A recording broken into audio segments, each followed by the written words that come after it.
Ladies and gentlemen, first of all, a huge thanks to all of you for making the effort to come here today to attend this public meeting for the by-election of Howden and Holton Price. Many of you will have been hearing what David Icke has had to say, both in the past and in the recent couple of weeks, since a great deal of what he's had to say has been supposedly covered in the British press and the British media. We know that that is an absolute farce.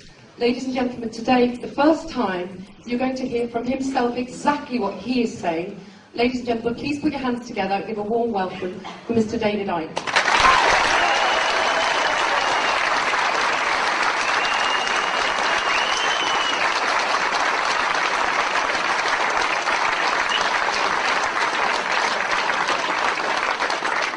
Thank you very much. The situations I get myself into, I'm watching the telly a few days ago and now I'm standing here. It's my life. There's people here from the constituency where this election is taking place, and there's people I know have come from long distances who've been looking at my stuff for a while. So there's a mixture of what's it madman talking about, and people who think, well, maybe it's not quite as mad as you think it is. This event today is going to be videoed, it is videoed, at the back there, and it's going out on the internet for free in the next few days, and please send it everywhere you can so we can get this information out. And for people who watch this video around the world, just a quick bit of background.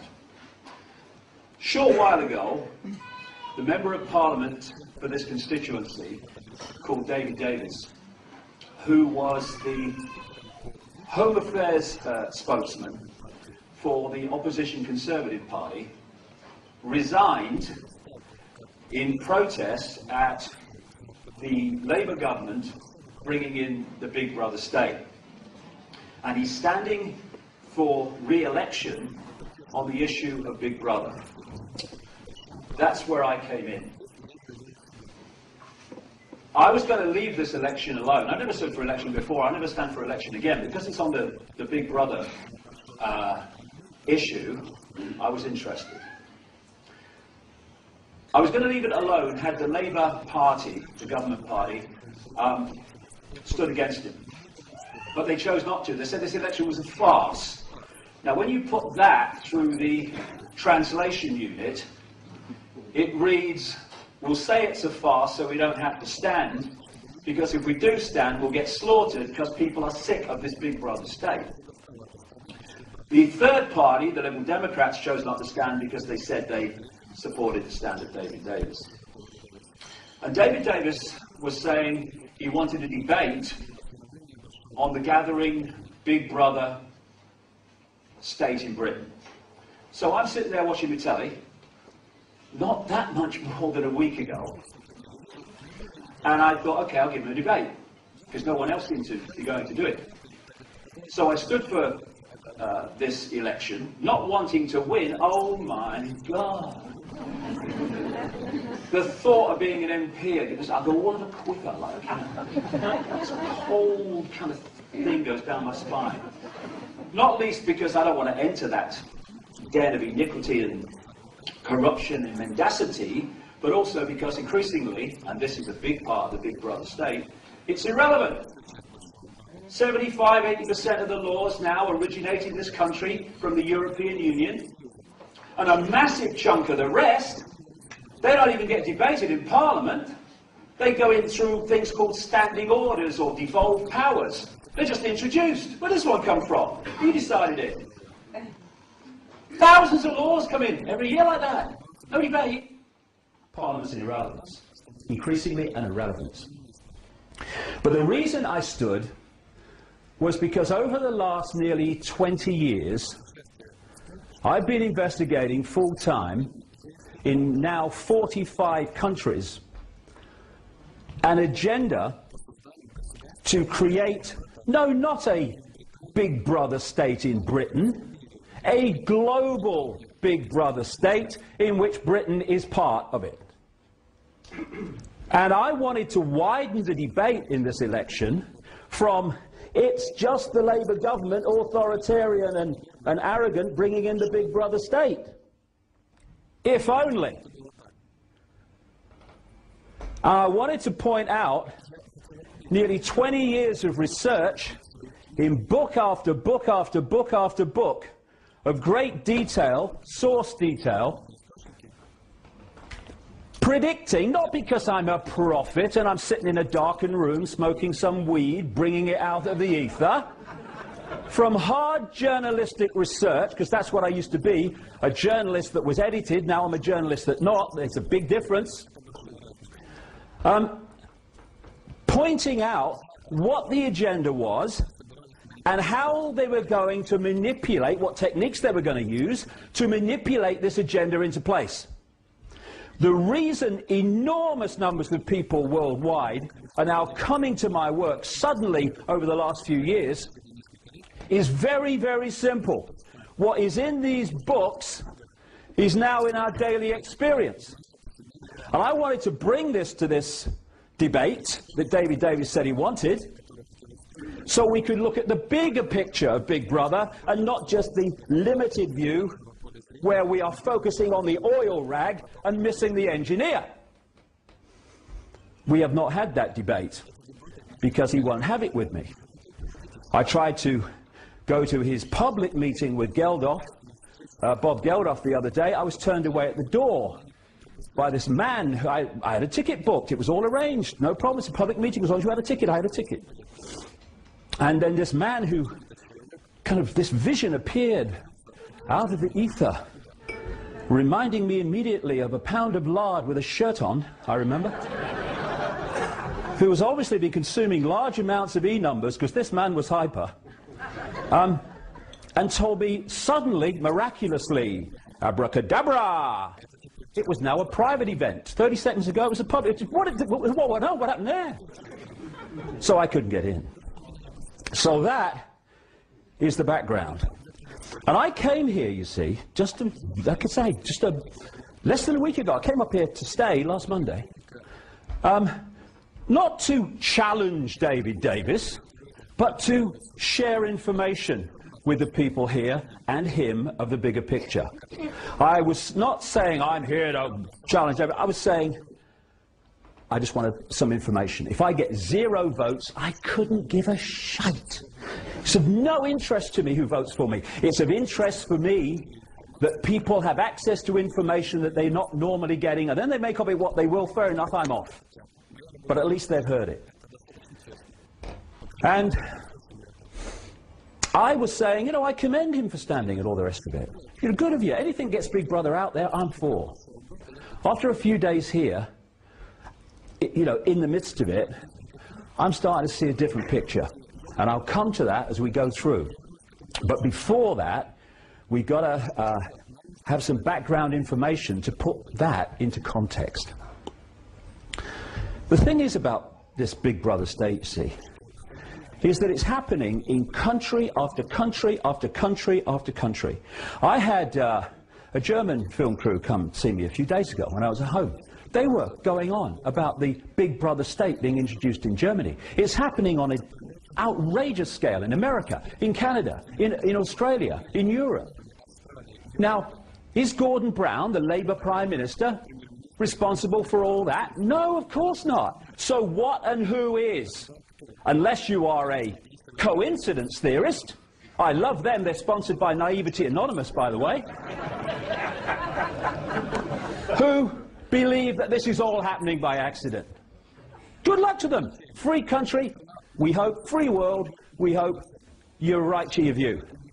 But don't tell me it's happening by accident and then tell me there is absolutely no credibility in anyone saying, actually, maybe it's not. Gandhi said, an error does not become truth by reason of multiplied propagation, nor does truth become error because no one will see it. What is, is. Whether you think it is or whether you think it's not, it still is. And we constantly confuse the limits of our own perception of what is possible with what is actually possible.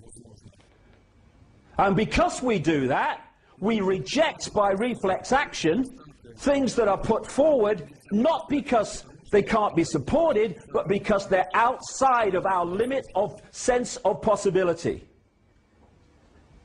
I did a news conference the other day. Some journalists came along, including a guy called Quentin Letts from the Daily Mail. Poor old Quentin. He thinks he's a journalist, bless him.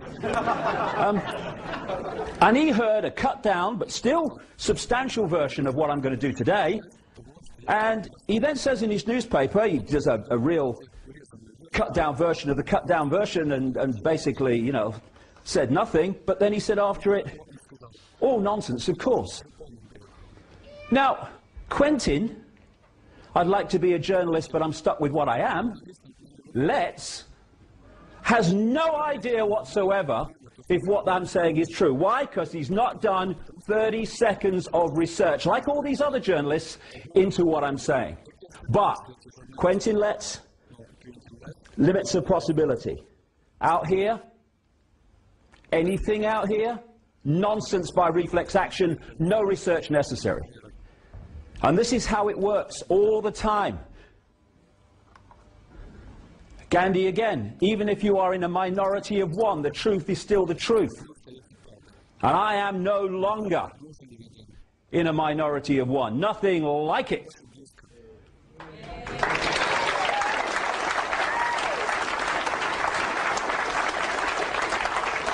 Remember this? This is when, centuries ago, Quentin Letts and his ilk would have reported that anyone who said the earth was round was mad because it's nonsense, of course. Because, as everyone knows that if it was not possible to be round, people would fall off the bottom and all the rest of it that you got with the sphere earth is ridiculous. And we are now facing another version of the earth is not flat with what I'm talking about today. Mark Twain, in religion and politics, people's beliefs and convictions are in almost every case gotten at second hand, and without examination from authorities who have not themselves examined the questions at issue, but have taken them at second hand from other non-examiners whose opinions about them were not worth a brass farthing. That's where we get, everyone knows that, mate. That's where we get official history from. Summed up by Einstein. Condemnation without investigation is the height of ignorance. And on that,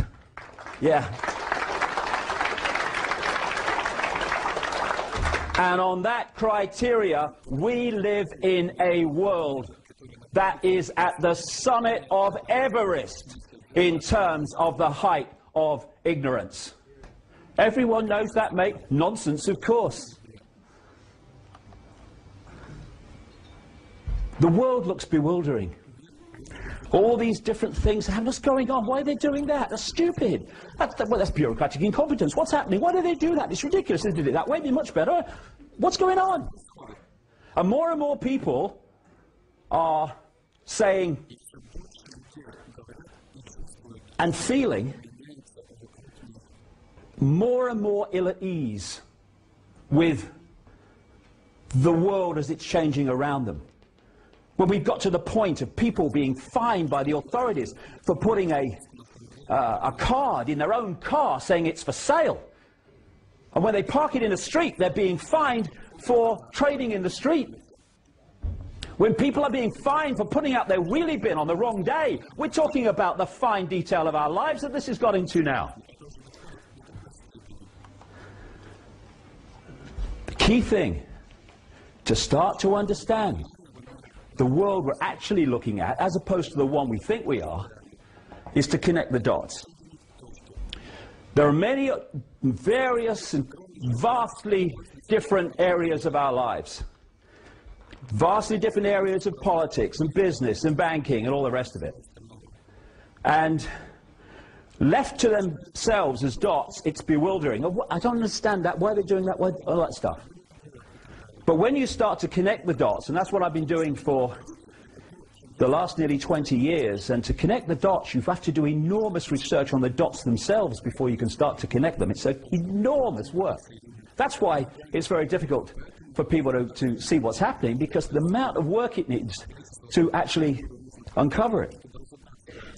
And as you connect the dots, the picture starts to appear. You start to see that organizations and people and events that appeared to be totally unconnected are actually fundamentally connected.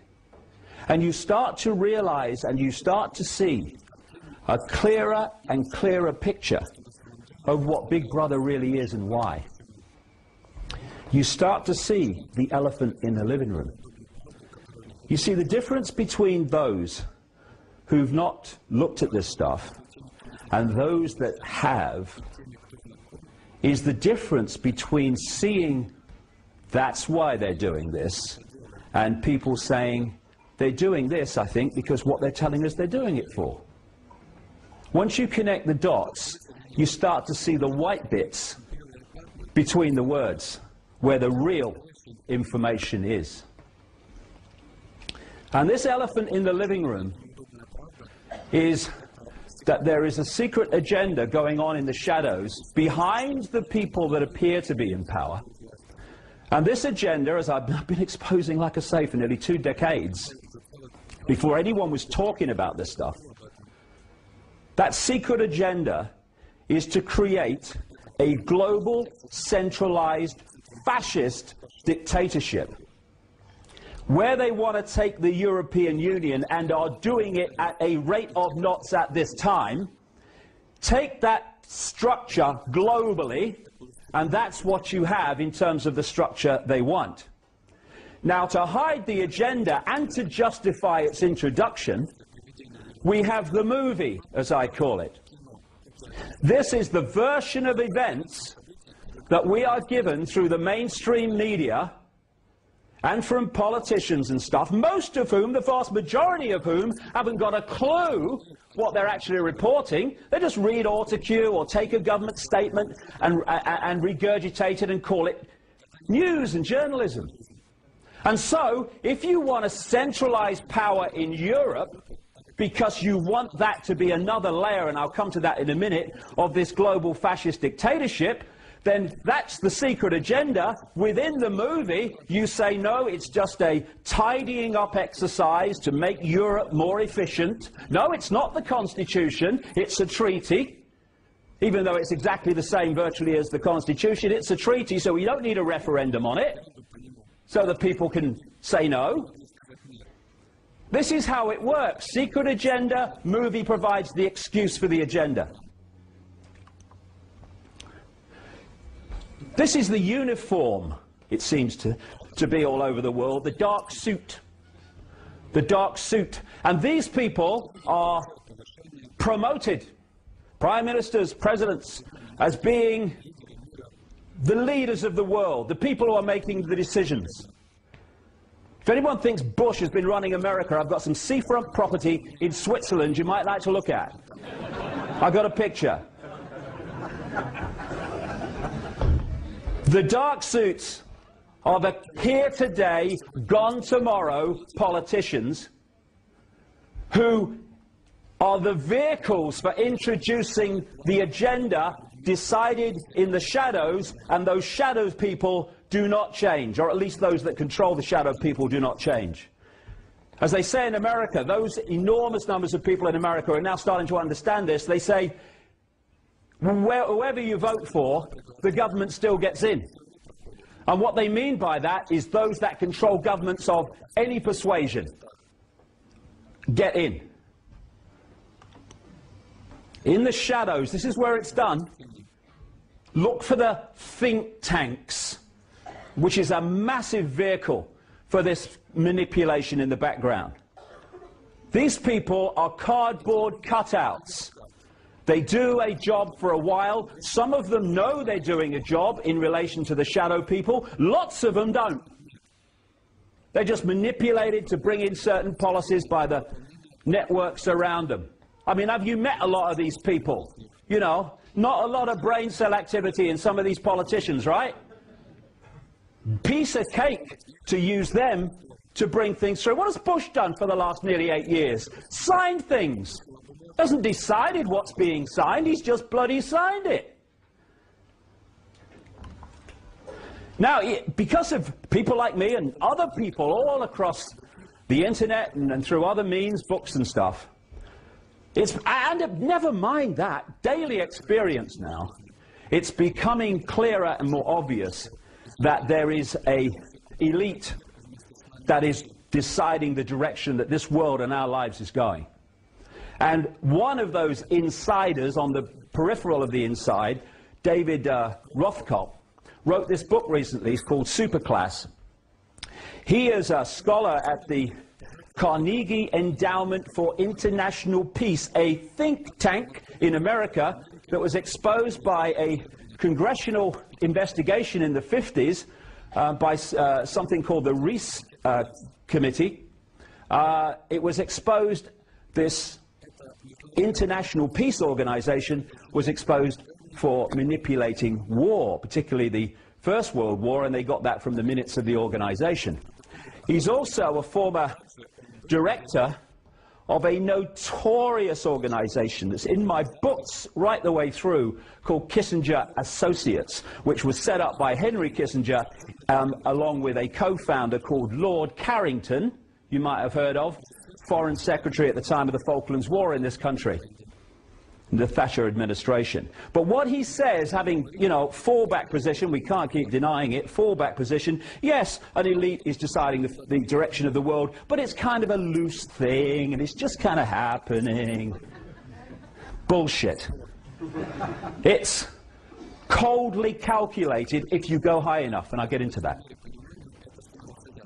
So, this is where the action is, behind the scenes. And it's a network of bloodlines. I can't go into this too much because of time. I want to focus on what this election is about, but just a little bit of background. There were bloodlines out of the ancient world. They were the royal bloodlines. They were considered special and all the rest of it, that came out of the ancient world, which are overwhelmingly pulling the strings within this elite. Some of the ancient advanced civilizations, but particularly one keeps coming to light, what we once called Sumer, which historians call the cradle of civilization. I would question that, but that's what they say. And later it was called Babylon.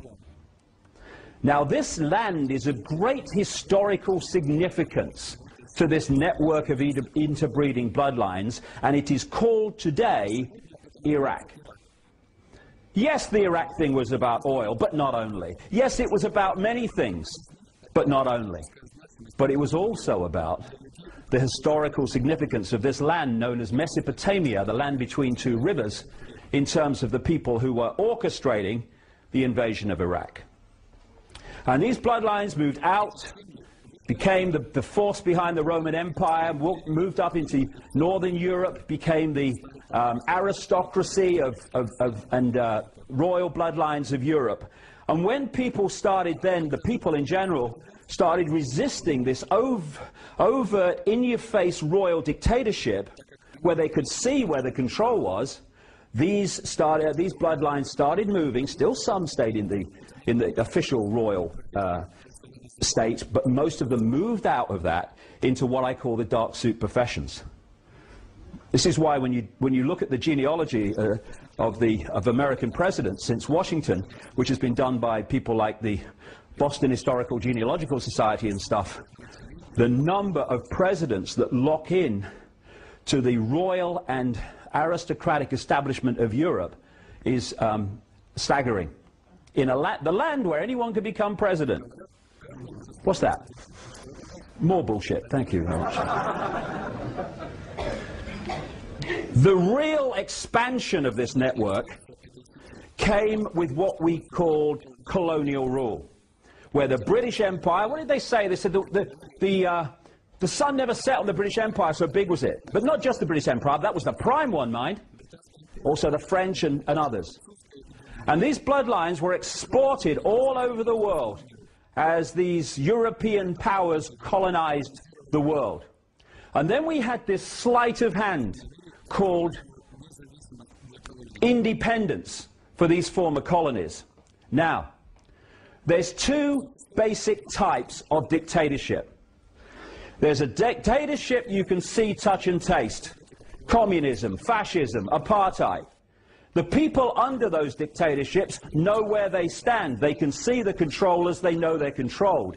That kind of control has a finite life because people can see what the situation is. It might take some time, but eventually the desire for freedom in the human heart will rebel against that.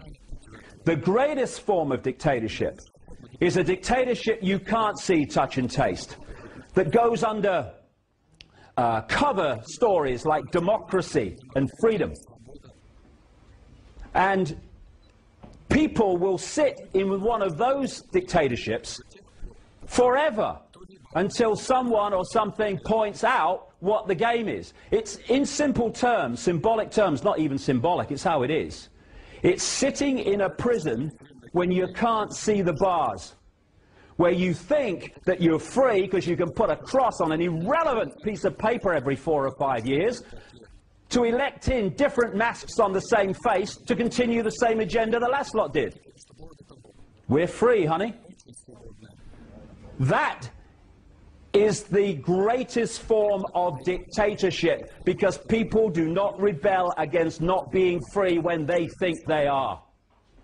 And what happened at what we call independence for the former colonies is they moved from a dictatorship that the colonies could see, rule from Britain or whatever, to a covert dictatorship. What they did, they left the bloodline out there and the secret society network that manipulates the bloodline into power and its agents and gophers into power. And they've gone on controlling those countries ever since, while the people in those countries think they're free and their own government is in control. So what we have is like a transnational corporation, and the center of it, at operational level anyway, is in Europe. So a transnational corporation has a headquarters, and then it has subsidiaries in all the different countries. The headquarters dictates the policy which the subsidiaries then have to introduce and carry out. That's how this works. And that's how they are able to introduce the same changes, the same Orwellian transformation in countries all over the world at the same time. Because these subsidiary networks of secret societies and semi-secret groups and other groups that interface between that and the public society, their role is to get control of their country's political system, economic system, media ownership system, and therefore move that country in line with the centrally dictated agenda. Now, this is what I wanted to talk about at this election. Not just, although it's important, DNA databases and surveillance cameras. That is one important, yes, but it's an expression of this agenda. It's not it. And if we get caught in that, then we're never going to stop the jackboots in dark suits from completing their agenda. And that's what it is, to enslave humanity globally in ways that I'll come to. So this network operates the secret agenda and then finds the excuses within the movie, our daily experience, to justify the agenda being introduced. And what they do, therefore, is manipulate both sides in the various situations they want to manipulate. Why? They want, symbolically, to know the outcome of the football match before the kickoff. They're not interested in states of flux and uncallable situations. They want to know what the score's going to be before the teams have left the dressing room. Now, if you control one side, you are going to influence the football match. You're not going to control the outcome. To control the outcome, you have to control both sides. And that's why, when you're investigating this, you don't just look at the fors or against something which is in line with the agenda. You look at those who are on the other side of the debate because they want to control the debate by controlling them, and by controlling the debate they control the outcome. So, example, the Bush family and the Clinton family are supposed to be opposing each other politically because one's a Democrat and one's a Republican. Why then, as I've exposed in my books, and people who knew them have exposed from their own experience, that these families are like that and go back a long, long time. During the Reagan-Father Bush administration, the Bush family and the Clinton family, Clinton was then governor of Arkansas, were running drugs, a massive operation, through somewhere called the Mena airstrip in Arkansas, which was part of the Iran-Contra thing. They go back a very long way. From 1980, when Reagan-Bush came in and Father Bush was the real president in terms of power, right through to now, in 2008, a Bush or a Clinton has been in the presidency. And they are two masks on the same face. The president is a puppet controlled by the forces that put him there, that funded him there with the cuckoo amounts of money they give.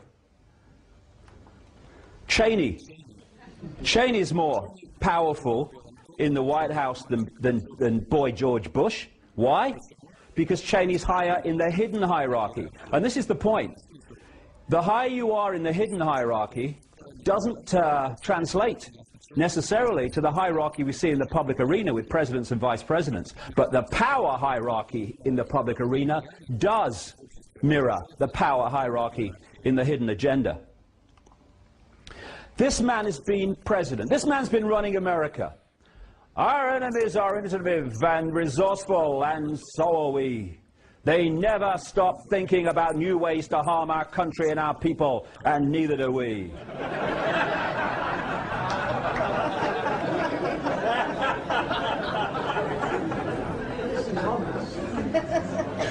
So if he's not been running America, who has?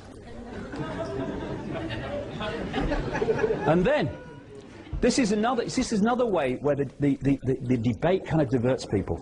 I've been hearing for the last 8 years before Blair left office, Bush controls Blair. Bush can't tie his shoelaces without help.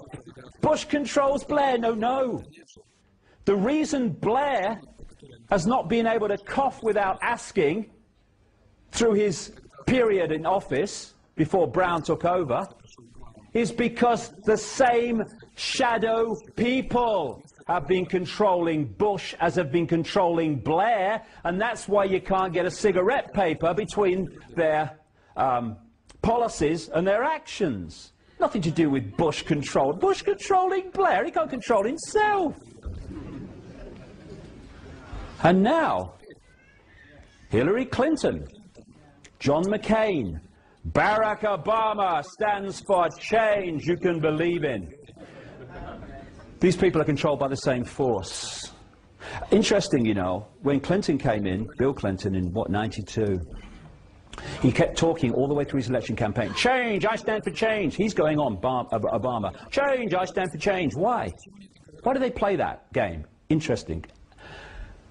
Because of the way the system stitches up people, denies them choice, denies them equilibrium, happiness, and all these things, and what they desire.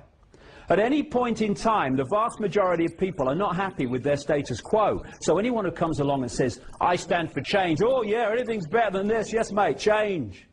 Very powerful because of that situation. Now, Barack Obama, his main man, and he's not just in this election, it goes back a long time, is a guy called Zbigniew Brzezinski. Brzezinski was the national security advisor in the Carter administration, And he went public in the last year, 18 months or so, admitting that he, in that position, worked to manipulate the Soviet Union to invade Afghanistan because he wanted to weaken the superpower, and in his words to the effect of, I wanted to create for them their Vietnam. It didn't matter that he did that, except that that invasion cost 1 million Afghan lives. Matters nothing to these people. They don't have empathy with the consequences of their actions for others like we have empathy.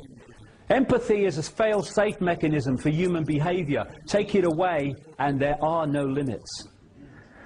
And as a result of that invasion, he and those that followed him in the Reagan-Bush administration and British military organizations too, trained tens of thousands of people in Pakistan, where the intelligence agency, the ISI, is the CIA Pakistan branch, to fight the invasion and resist it, to cause the Russians as much problem as possible.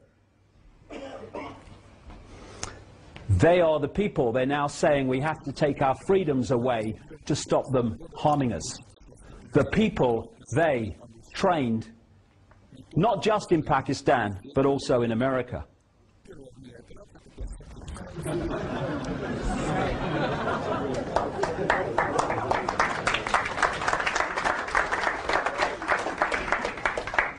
I'll say no more except this, about this. Well, I might, because I've got verbal diarrhea, but if anyone thinks, David Davis or anybody else, that when this guy, David Cameron, the Conservative leader, comes into government, as we stand, he absolutely is almost certain to do.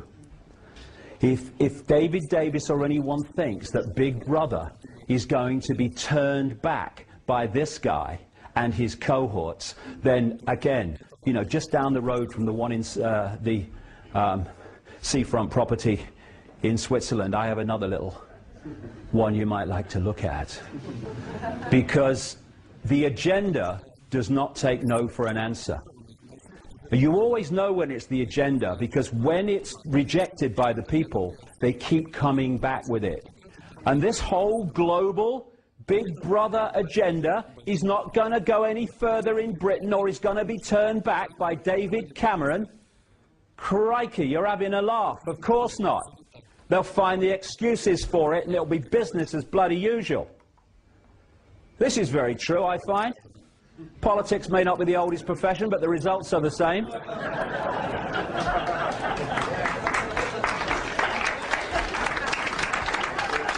Now, people don't realize just how simple it is for these shadow groups, a group in the end, to manipulate who goes into government in a democracy. Piece of cake. This is how it's done. You might recognize this if you've followed politics in Britain for the last 20 or 30 years. Most countries have one or two parties, sometimes one, South Africa, but mostly two parties that have any chance of forming a government. All you have to do to get the party in, i.e., because it's not a party thing, they're just vehicles, in other words, the leadership in that you want, is to cause mayhem in the party you don't want.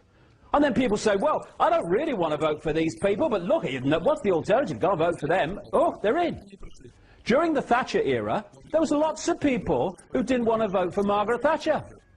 But look at the Labour Party. It was in disarray, it was internal conflict. Leaders came to power who you wouldn't let run a fish and chip shop.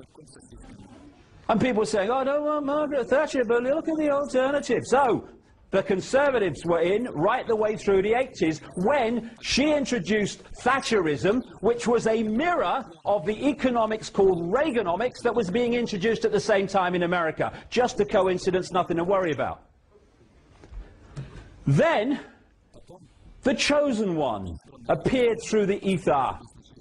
Tony Blair, after John Major had become Prime Minister. The moment chosen one Blair came to lead the Labour Party, Murdoch's newspapers in this country switched to the Labour Party and Blair for the first time. And what happened to the Conservative Party? Internal conflict, mayhem, leaders that people didn't find credible, and leaders who the public were told not to find credible. What happened? 10 years of Blair. Despite lying blatantly, outrageously, grotesquely about going into Iraq. And despite all that, he got in, what, 3 times? Why were people saying, well, I don't like Blair, but look at the alternative? And now Gordon Brown's come in to replace Blair without a vote. Blair stepped down. What's happening to Brown now? A systematic demolition of him and his party is happening. Why? Because Cameron is designed to come in with his cohorts to take the Big Brother state on a bit further. Sorry, David Davis, you're going to have to live with it. Unless we decide we're not going to live with it, because the power is with us, not them, if we only took it.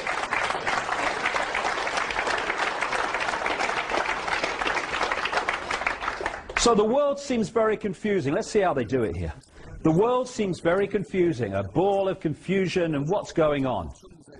And the reason it seems like that is because we're denied, not least through the Quentin Letts of this world, we are denied the coordinates necessary to understand how the pieces fit.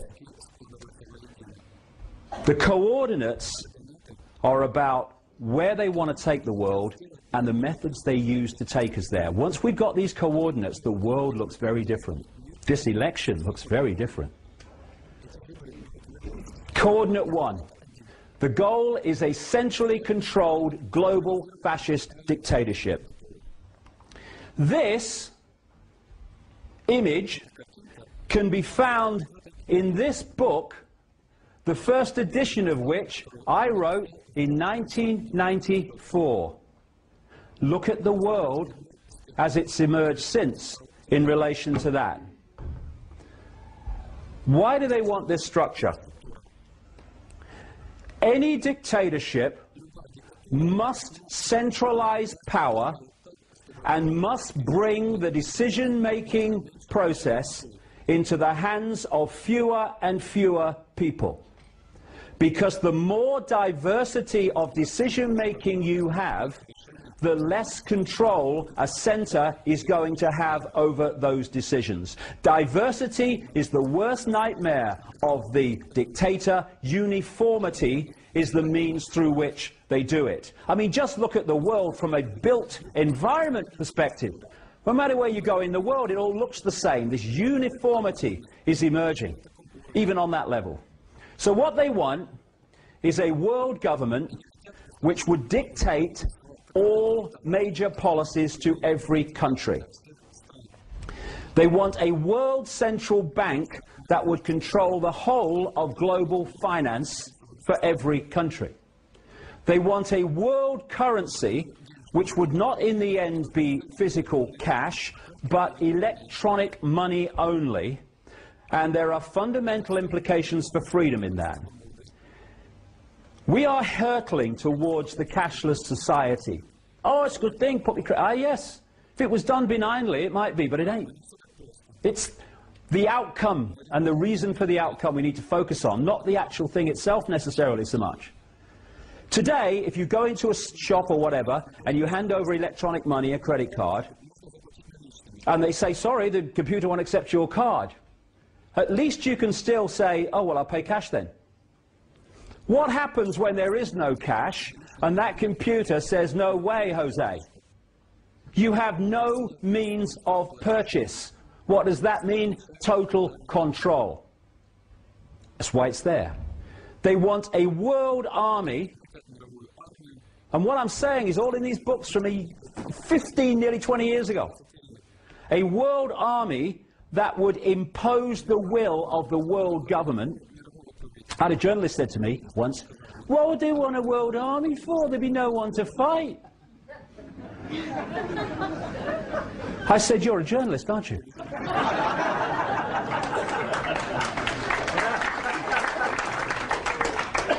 The people to fight would be any group, any nation that did not want to give over the total control of their lives to the decisions of the world government.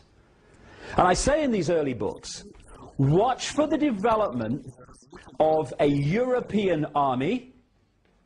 This is what Sarkozy is suggesting now, the French leader.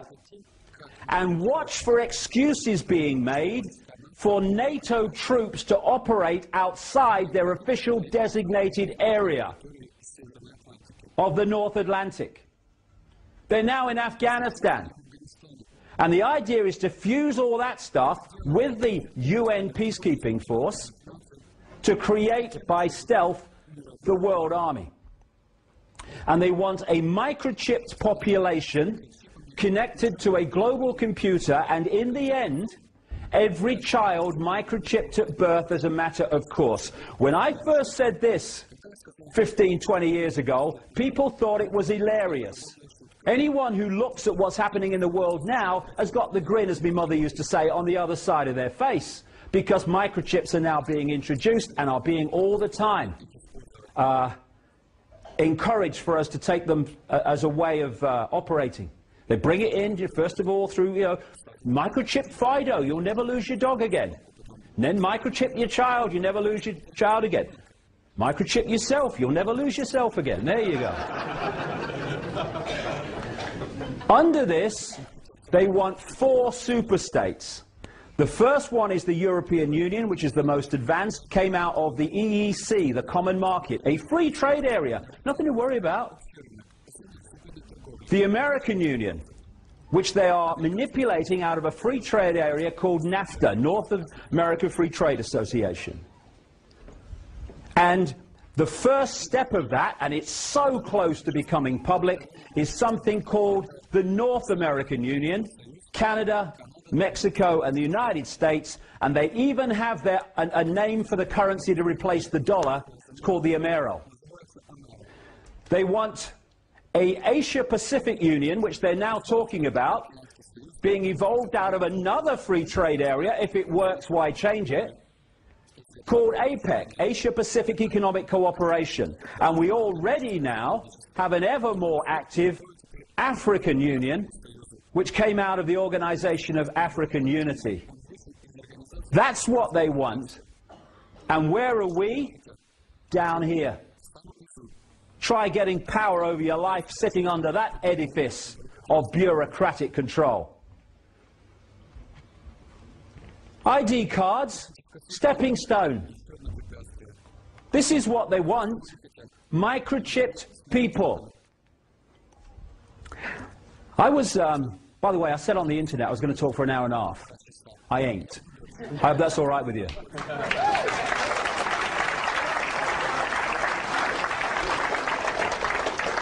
Anyway, I was approached by a third party in about '97 to meet a CIA scientist who was an expert in magnetics, and I met him in his home.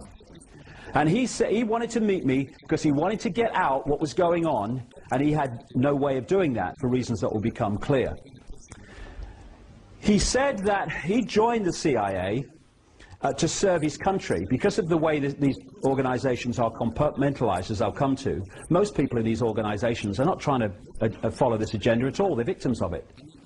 So he told me many, many things. What had happened is he joined the CIA thinking he was serving his country, and when he got on the inside in these secret scientific projects, which produced technology far and away beyond anything we see in the public arena, he realized that this agenda that I'm talking about today was happening, which he never had a clue about when he joined the CIA. And he resisted and refused to work with them. He said one day he left home, and he has missing time, remembers nothing until he woke up on a medical-type bench in a room, and as he got his faculties back, he found there was something stuck to his chest. And he was opening his shirt as he told me this story, and on his chest was a see-through, that's all I can describe it as, a see-through shampoo sachet type thing, and inside was this orangey golden liquid. These are known within the CIA as patches. Someone's been patched.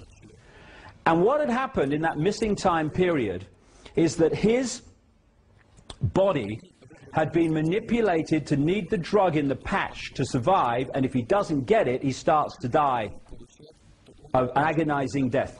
He knows that's true because he resisted after he was patched, and he found out they weren't kidding. These patches have to be replaced every 72 hours, and if they're not replaced, goodbye to him. So he's got children. I met them. He doesn't want to die. So what does he do? He serves the agenda, because he hasn't got a choice, he feels, except to die. And this man said this to me after telling me so much other stuff. Tell people, if they say no to just one thing, say no to the microchip. Because he said even those that are becoming aware of it, and this is way back, this is like I say, 97, and some were, most weren't, think it's about electronic tagging, and on one level he said it is. He said, but the real reason for microchipping is because once you've got a microchip inside you, you can be electronically connected to a computer system that can manipulate you physically, take you out from a distance, that can manipulate you emotionally, because the body's an electrochemical entity. You get hold of the body, access the body chemically or electrically, you can do mayhem. And when we feel emotion or think, it is an electrochemical process. So if you get a microchip inside you manipulating that process, they can manipulate the way you think. As he said, they can make people aggressive, they can make people docile, either as an individual or en masse. You basically become a robot, he was saying. Say no to the microchip. And this, I've really heard David Davis talk too much about this. Maybe I missed it. It's what Orwell's 1984 was talking about. I even named the microchips called the very chip, although this is one of the less sophisticated ones that they're introducing in parts of situations in America. The CIA scientists told me in 1997, when no one was talking about nanotechnology, that the microchips outside of the public arena in the secret projects were so small they can be inserted in a hypodermic needle during vaccination programs. And of course the people giving the vaccination have no idea that that's the case. This is a UPI mainstream media report.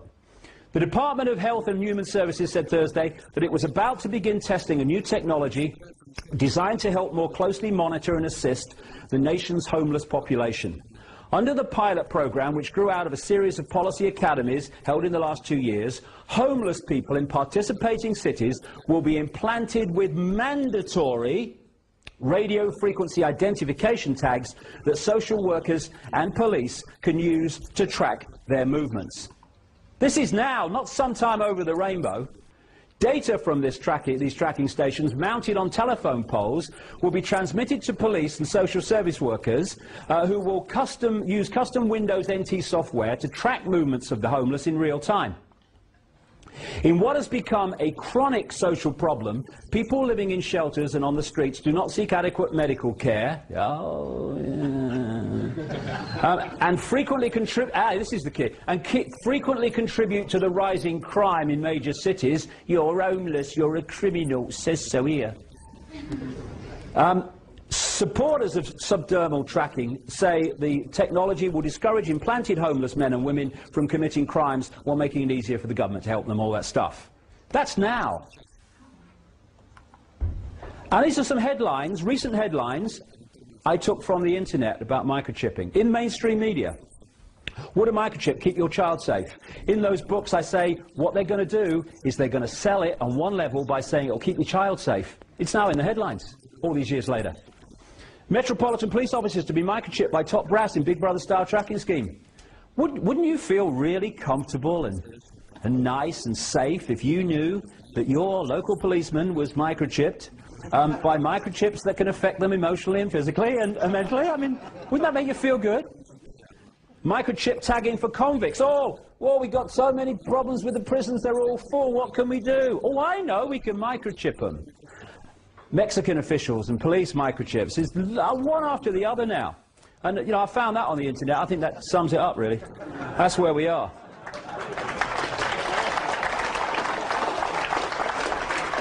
Except it's not Bush, it's the shadow people controlling him. Coordinate 2. The biggest terrorists are in government.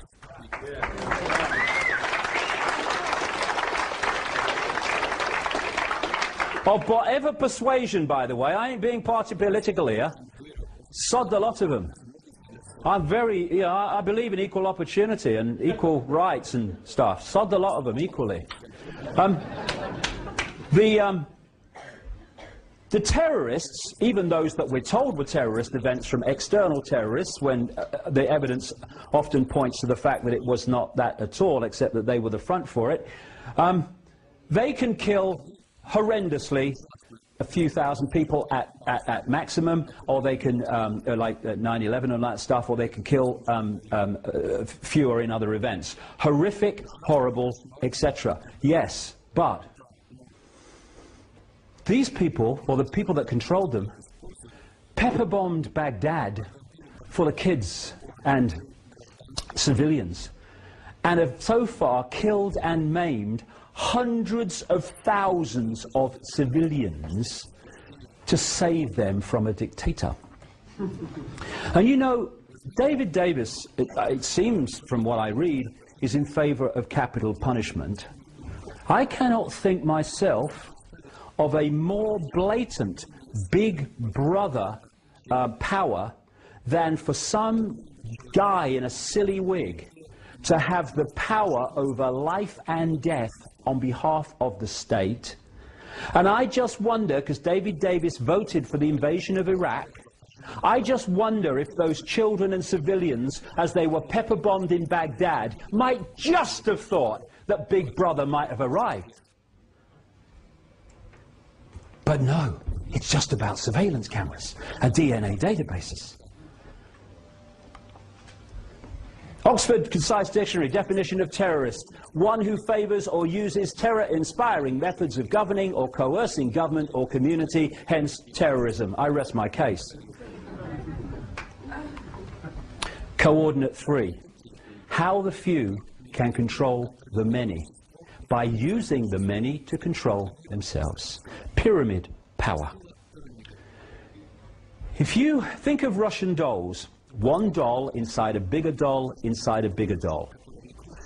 Now think of pyramids. Small pyramid inside a bigger pyramid inside a bigger pyramid until there's one that encapsulates all of them. If you look at any organization today, a government, a university, a corporation, anything, a school, they're all structured as pyramids. The vast majority of people that work for those organizations work in the lower reaches of the pyramid, where most of the people in any organization are. But when you get to the top of the pyramid, you find a tiny few people, and they're the only people that know how all the different contributions of others within the pyramid fit together to form anything but an innocent picture. It's called in the CIA and organizations like that compartmentalization. So there's people all over the pyramids in government. People say, it's the government. Well, the government's a big thing. No, no. It's that which controls the government. There's people all over the pyramids who, they're not trying to manipulate anybody. 90-odd% of them. They're just trying to earn a living, look after their family, have a nice holiday and all that stuff. But they don't know how their contribution fits with them and them and them. Only the ones at the top know that. And these pyramids fuse together. The banking pyramid, the transnational corporation pyramid, the oil cartel pyramid, the pharmaceutical cartel pyramid. All these different pyramids, media ownership pyramid. I mean, you know, the major media corporations in America, for instance, are owned by the corporations like General Electric. And at the top is a pyramid that encompasses all of them. And at that point are these shadow families, people like the Rothschilds, the Rockefellers, the Habsburgs, and others, who are putting down these apparently, at the level we experience them, totally unconnected areas of our life, the same policies. And what those policies are, in its foundation form anyway, in their foundation form, is centralization of power in every area of our lives. Because the more power is centralized, the more power the few have over the many.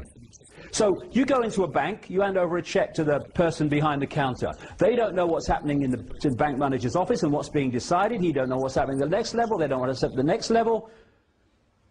And that's how it's possible for a few to dictate the direction of the world, with the many working every day unknowingly to do it for them. And so, one name that is given to these families is the Illuminati, the illuminated ones. They know more than we do because they keep what they know from us. And behind the corporations, different masks on the same face, is actually a corporation. Different directors, different frontmen, not always, mind, interconnected directorships, but at control in the hands of the few. And it's the same with politics. Presidents, prime ministers, heads of the World Bank, Secretary General of NATO, they are perceived to be in the red bit at the top in terms of their own hierarchy. No, no. They're some way down. I'm probably being optimistic with this. They are there. They're here today, come tomorrow people that I mentioned earlier are there simply to fill the public positions through which those that operate in the shadows above them in the pyramid dictate the policy. And that's why the policy never changes, no matter what government's in power, an incessant centralization. So when I hear people saying, it's Bush, Bush is behind it, stop Bush, please. He's not Big Brother. Bush's Big Brother. We got nothing to bloody worry about there then. He's a vehicle and there'll be another one along soon. Because this is how it works.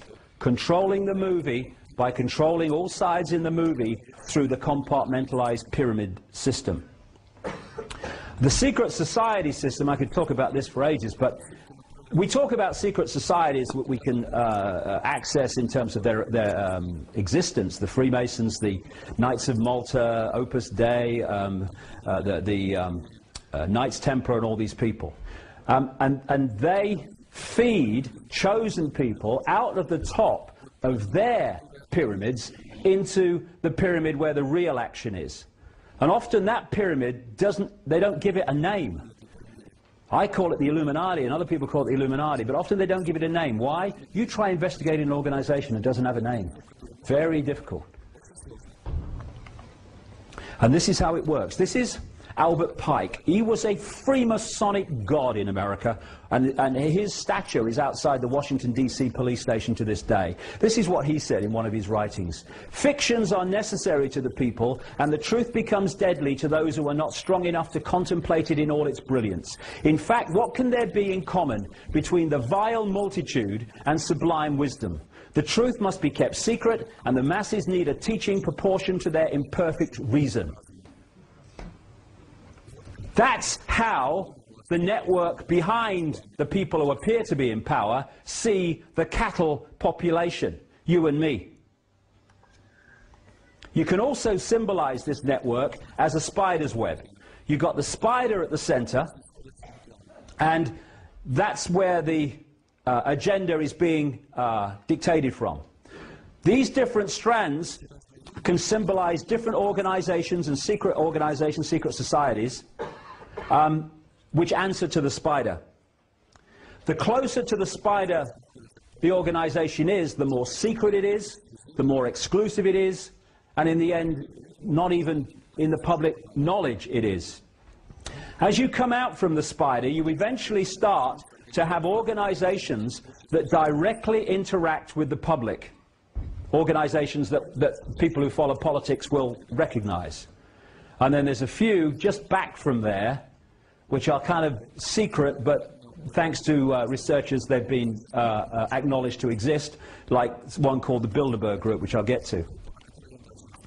Now, within the spider, and we're getting more and more relevant to this election now, this Big Brother by-election, The Round Table was a secret society that was started by a man called Cecil Rhodes, who died in 1902. And this secret society, which has been exposed massively in great detail by one of the people called Carroll Quigley, who was a professor at Georgetown University, actually taught Bill Clinton. And he was connected to this Round Table network and had access to secret papers of that secret society to see what they'd been doing through the 20th century, since they were created. The Round Table then started to create offshoot organizations which it controls. First came the Council on Foreign Relations, 1921 in America. The Rockefeller family were behind that. Then came the Royal Institute of International Affairs in London, actually came before that even. Then came the Bilderberg Group, 1954, and the United Nations, and the Club of Rome, 1968, and the Trilateral Commission in 1973. And the Trilateral Commission was created by the Rockefellers, David Rockefeller, and a man called Zbigniew Brzezinski, who is the man behind Barack Obama, who I mentioned earlier. The Bilderberg Group was officially met for the first time at the Bilderberg Hotel in Oosterbeek, Holland in 1954 in the May. And every year, although its steering committee meets very regularly, every year they have a meeting somewhere in the world of the high and mighty of global finance, business, politics, media ownership, intelligence agencies and the military, including the Secretary General of NATO. The only place that massive meeting of people in positions of power that dictate the direction of the world will be reported, not what went on there necessarily, just the fact that they're meeting, is on the internet, on sites like mine, Alex Jones, the Ren site and stuff like that, and others, because the mainstream media who attend it, some of their members, never report its existence. If any other organization was doing that with those people, it would be reported, not the Bilderberg Group.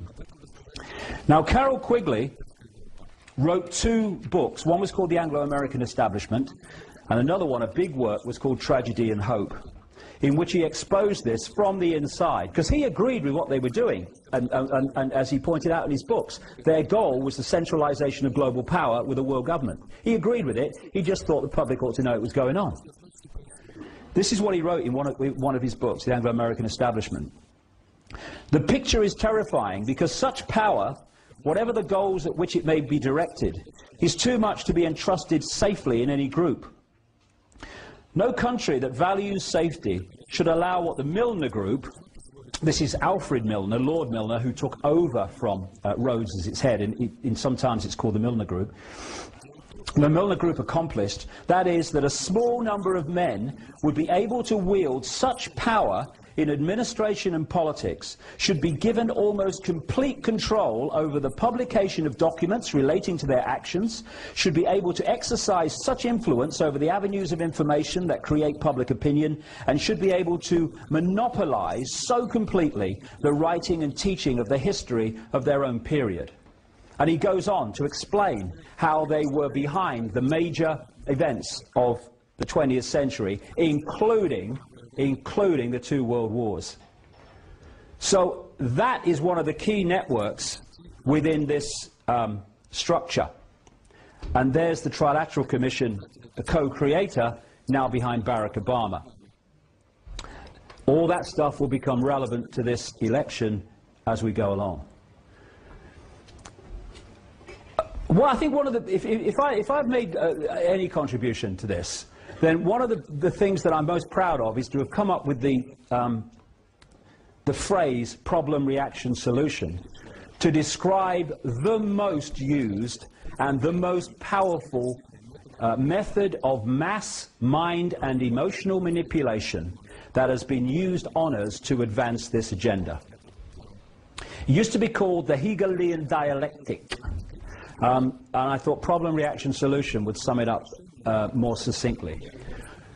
What it means is that you want to change society in a way that if you did it openly and had a meeting and said, right, well, tell the public this is what we're going to do, you know that you would get a massive public reaction against what you want.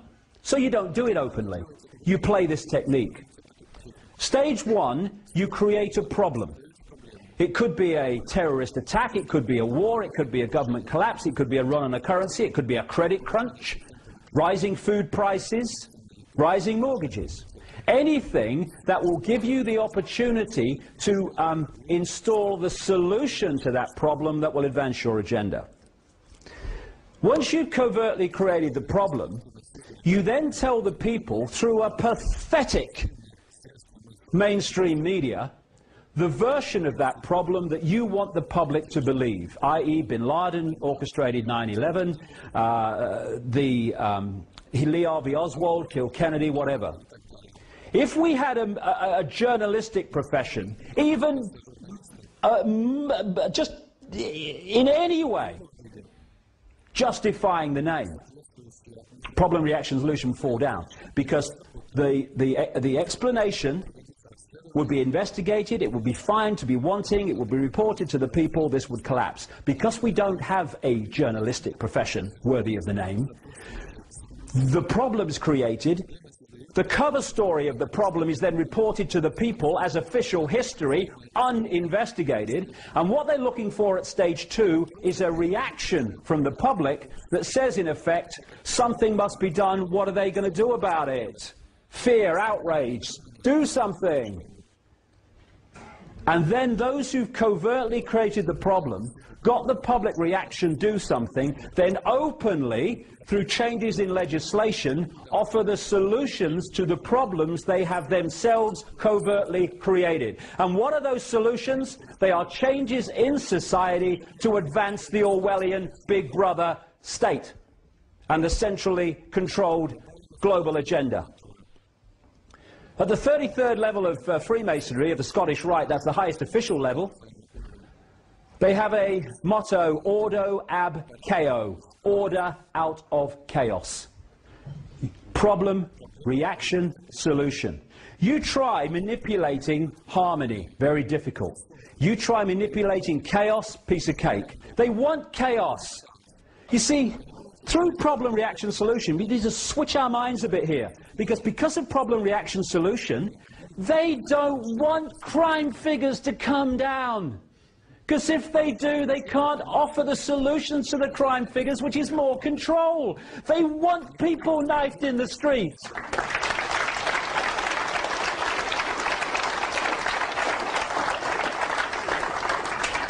They want problems with food, because then they can offer the solution of genetically modified food, which they're doing, this government now, even though the people have rejected it overwhelmingly. They want the problems. They have to have them, or they can't offer the solutions. This is what Bush said after 9/11. You're free, and freedom is beautiful, and you know it'll take time to restore chaos and order out of chaos, but we will. Problem, reaction, solution. This is the Second World War. If you look at the First World War, after it was over, global power was in dramatically fewer hands than it was when that war started. Nothing changes a society globally or locally like a war. After the Second World War, it was in even fewer hands, and we had the creation of the United Nations, we had the Bretton Woods Agreement, we had the IMF, we had the World Bank, came after it. And what they did, these bloodlines, these shadow people at the top of these pyramids, they were behind the British government and the American government of Roosevelt. They were behind Stalin, who was one of their front men. Remember the thing, both sides. And they funded the Nazi party into power, and they funded their war machine. In this book, written, 15-odd years ago, I exposed President Bush's grandfather, Prescott Bush, as a funder of Hitler and the Rockefellers. The Rockefellers paid for a whole floor of a German university for a guy called Ernst Rudin, who was Hitler's race purity expert. The Rockefellers. And the Rockefellers are behind all these organizations that I'm talking about. Now, Prescott Bush was a leading figure in an organization called the Union Banking Corporation, which was one of the Harriman operations in America. It interfaced with the European steel and banking empire of a guy called Fritz Thyssen, who was an acknowledged funder of Hitler, and funded through to Thyssen vast amounts of money. This is Prescott Bush, the president's grandfather, to fund Hitler. How did they go from the Weimar Republic, when they were taking their wages home in wheelbarrows, such was the inflation, to a war machine that could take on Europe? Because of this. And after I came out with it, a few years passed, and then a guy who's I think he's the president of the Holocaust Museum in Florida, he came out publicly in America and said the Bush family fortune overwhelmingly comes from funding the Nazis, and even the Guardian newspaper, hello, there you are, all right, nice you caught up, in the last year or two has run stories about Prescott Bush funding the Nazis. And what they were doing was creating the two sides to bring into conflict 55 million casualties, by the way, into a conflict in a war which has led to the change in the global state. That's how it's done. This is what a Nazi said this. I wonder if we'll kind of recognize this from the last few years. Why, of course, the people don't want war. Why should some poor slob on a farm want to risk his life in a war when the best he can get out of it is to come back to his farm in one piece? Naturally, the common people don't want war, neither in Russia, nor in England, nor for that matter in Germany. That is understood. But after all, it is the leaders of the country who determine the policy, and it is always a simple matter to drag the people along, whether it is a democracy or a fascist dictatorship. Voice or no voice, the people can always be brought to the bidding of the leaders. That is easy. All you have to do is tell them they are being attacked and denounce the peacemakers for their lack of patriotism and exposing the country to danger. It works the same in any country. Hermann Goering. Abraham Lincoln said, public sentiment is everything. Without public sentiment, nothing can fail. Without it, nothing can succeed. He who molds opinion is greater than he who enacts the laws. And he could say, he who molds opinion can then enact any laws he wants. Problem, reaction, solution. This is Hitler justifying the creation, that's a later one. This is him from Mein Kampf.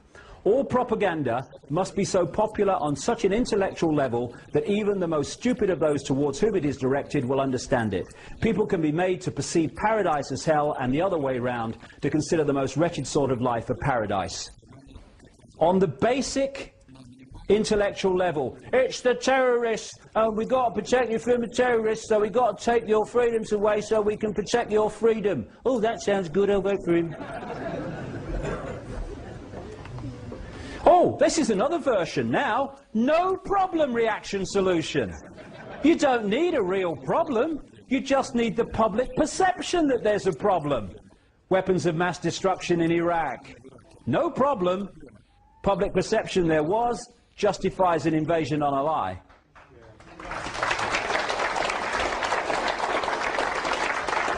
I love this one. Invasion checklist. Missiles, tanks, troops, planes, bombs, ships, guns. A reason, a reason, a reason, a reason, a reason. Come on, come on. Hey.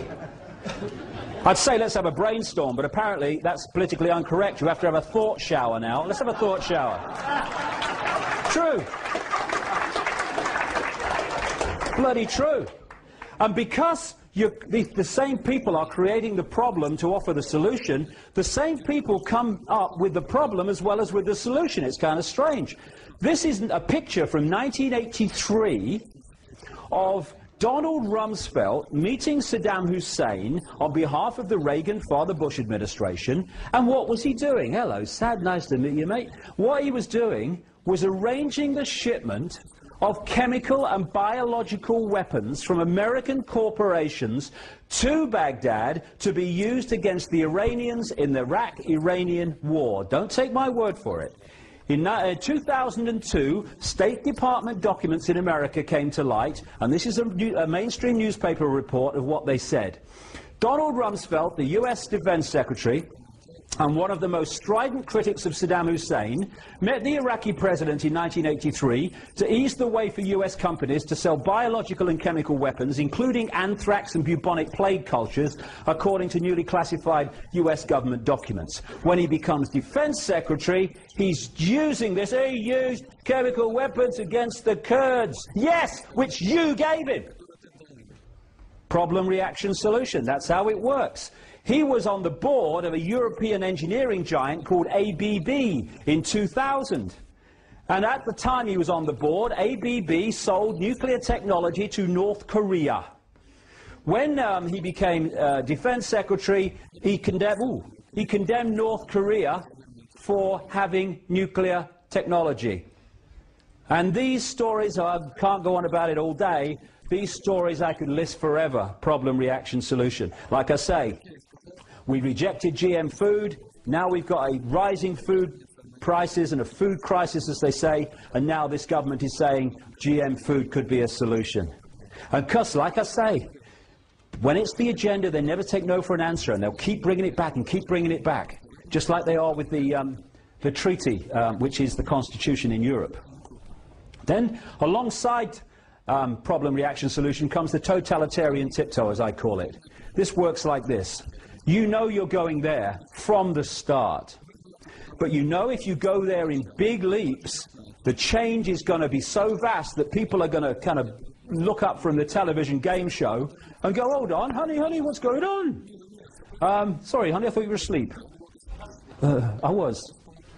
Lift their head from the game show, and they're going to say, what's going on? So they do it like that. They go from A to B, and then to D, and then maybe to E. They go as quickly as they can and as far as they can with each step, but not so far that they get a big public reaction. That's how this came about. I exposed the European Union way back in those books, and everything that's in them is happening now. This treaty, this constitution, this central, it's all in there. And I have to say, you know, when I hear David Davis going on about the European Union and all that stuff, well, like I said, you know, much earlier in this, whoever's in government introduces the agenda. No, perhaps I didn't, but I talk so much, I don't know when I have said it, when I haven't. But this is actually worth mentioning. What you notice is, this is how they dupe us in politics. Whichever party is in government introduces this agenda I'm talking about. Whichever party is out of government opposes the agenda. Then we have this farce called an election, and every now and again they change sides. Now, the government that was introducing the agenda is now in opposition. It can't do anything. It opposes the agenda. That which was in opposition, opposing the agenda, is now in government, so it introduces the agenda. And so the common theme is, whichever government of whatever persuasion's in power, the agenda goes on. That's why David Davis and David Cameron and the Conservatives, when they take over from the current Labour government, ain't going to change a bloody thing. And David Davis, who now is against the European Union centralisation of power because he's in opposition, was a government whip whose job was to cajole members of his party to vote in favour of the Maastricht Treaty when the Conservatives were in government, which was an enormous centralisation of power in Europe. One thing in opposition, very different once you get into power and the agenda unfolds. So we started off in the European Union, free trade area, nothing to worry about, good for jobs. But, as I expose in the books in great detail, or from the start, where we are now and where we're going, because there's still way to go in Europe, was decided, and it was how quickly we're going to get there. And we went stepping stone, totalitarian tiptoe, to where we are now. And it was always designed to be so.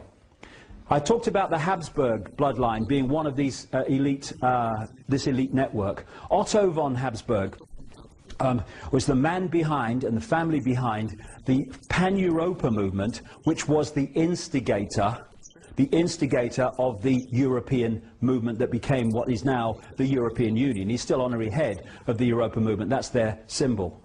And one of the key people involved in the manipulation of the European Union into place as it is now was a Polish man called Joseph Rettinger.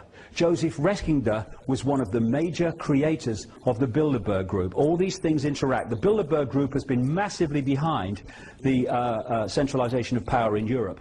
Now, when you know the agenda, things that seem on the surface to be fine, okay, take on a different complexion. This is from a national newspaper. It's a map that came out of Europe, which is said to be the way they want to break Europe into regions, because they want the end of the nation-state. Because they want to break up the unity of a nation-state to in unity resist the power of the centre. They want to break them up. So when you hear, for instance, that they are, as they have devolved power to a Scottish Parliament and a Welsh Parliament, and if you remember, they tried to get English regions as well, but they couldn't quite get that through. That's the agenda. They'll come back to that. You watch. The reason is, on the face of it, in the movie, oh, it's to give power to the people. In the secret agenda, it's preparing the regionalization of this country for this. That's what it's about. Not freedom, but taking it away. And like I say, in America, there's another European Union emerging so fast, which is coming out of their free trade area called NAFTA, and they're going to call it the North American Union. So this is what they want, and nation-states will be removed in a Europe of the regions. Now, globalization is exactly what I have been warning about in terms of the centralized Orwellian agenda all this last nearly 20 years. And I do cringe and shake my head when I see people, often of the left in politics, saying what I'm saying about a global agenda for a centralized fascist state is a nonsense. And then I see them pick up their banners and go, stop globalization, stop globalization. What do they think globalization is? It is the incessant centralization of power in every area of our lives. It's the agenda I've been warning about all this time, unfolding before us. And this is a massive part that I'm talking about here in the last, 20 minutes. Of Big Brother. It ain't just surveillance cameras and DNA databases. It's all of this combined. And the Labour government in Britain is orchestrating it all globally, please. And this is what I came here to stand in this election to have a platform to talk about. He doesn't want to talk about it, David Davis. Let's sort out England first, he said to someone who asked him a question about it. Well, you ain't going to sort out England, the subsidiary, or one of them, until you sort out the headquarters, where it's coming from. So we have all these protests against the very organizations that this network has set up to centralize power, including the World Trade Organization. What is that? Again, in my books going way back, when it was called the GATT negotiations, it was in my books, and then became the World Trade Organization. It has the power to impose massive fines on any country that breaks the trading laws of the World Trade Organization to defend its own economy. Simple thing. If you want to control someone, you must make them dependent upon powers they have no control over. Once people have control over things that affect their lives, they are in control of their own lives. Once they are in the hands of forces they have no control over, they have lost control of their own lives. And that's why we're having the centralization of power, taking decision-making away from the sphere of influence of people affected by those decisions. The idea is to tie up every nation and every area of the world with codependency on some other part of the world, so that no part of the world has the independence to decide their own destiny. It literally is like getting caught in a spider's web. How appropriate is that? That's what outsourcing, as they call it in America, is. Taking jobs and stuff into India and other places. And British companies buying up foreign companies buying up our basic needs like electricity and gas and water. That's what it's about. Taking control over our lives to a point where we have no influence. This is Big Brother. Not some guy sitting there watching a bloody camera screens, just one level of it. This has been brought in. Microchipping, totalitarian tiptoe, a bit more. The ID cards are the stepping stone to that. And this, the taser.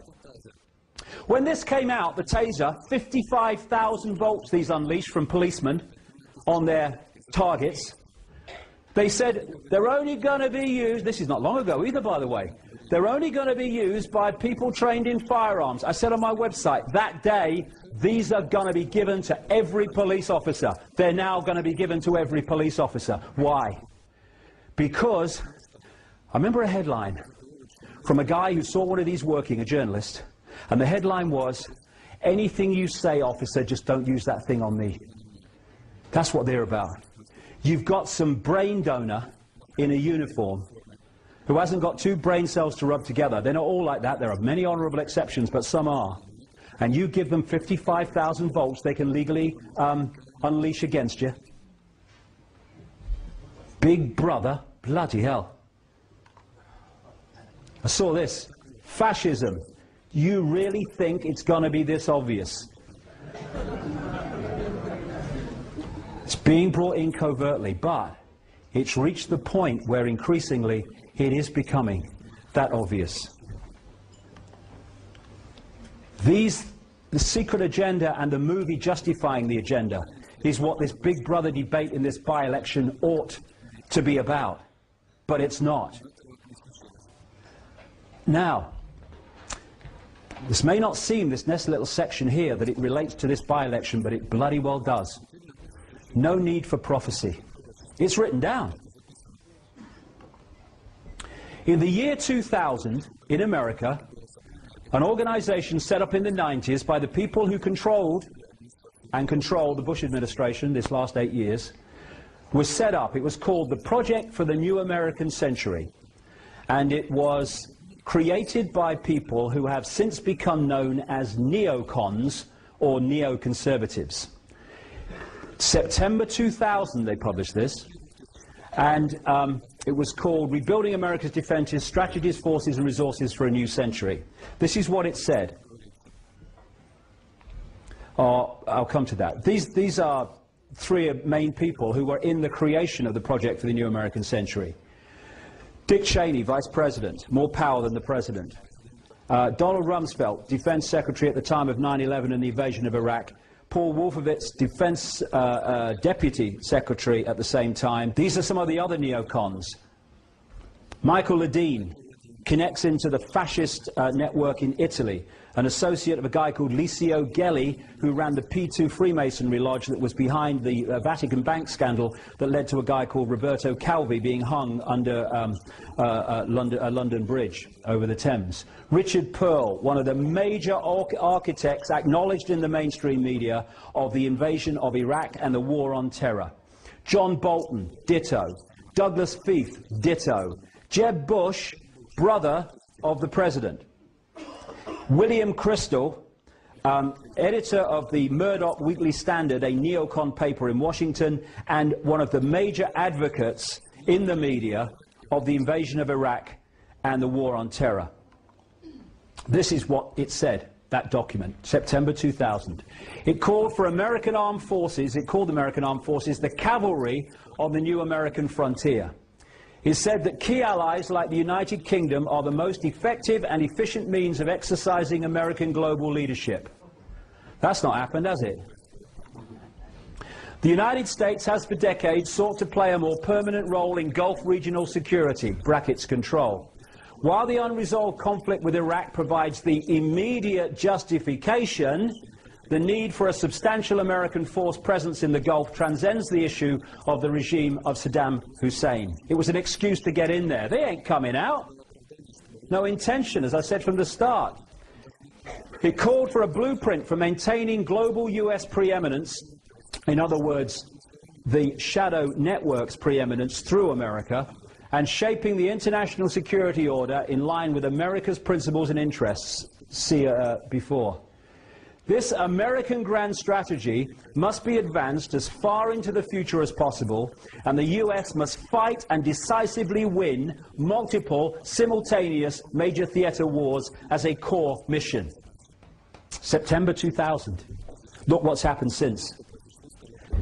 It says that peacekeeping missions demand American political leadership rather than that of the United Nations. Happened.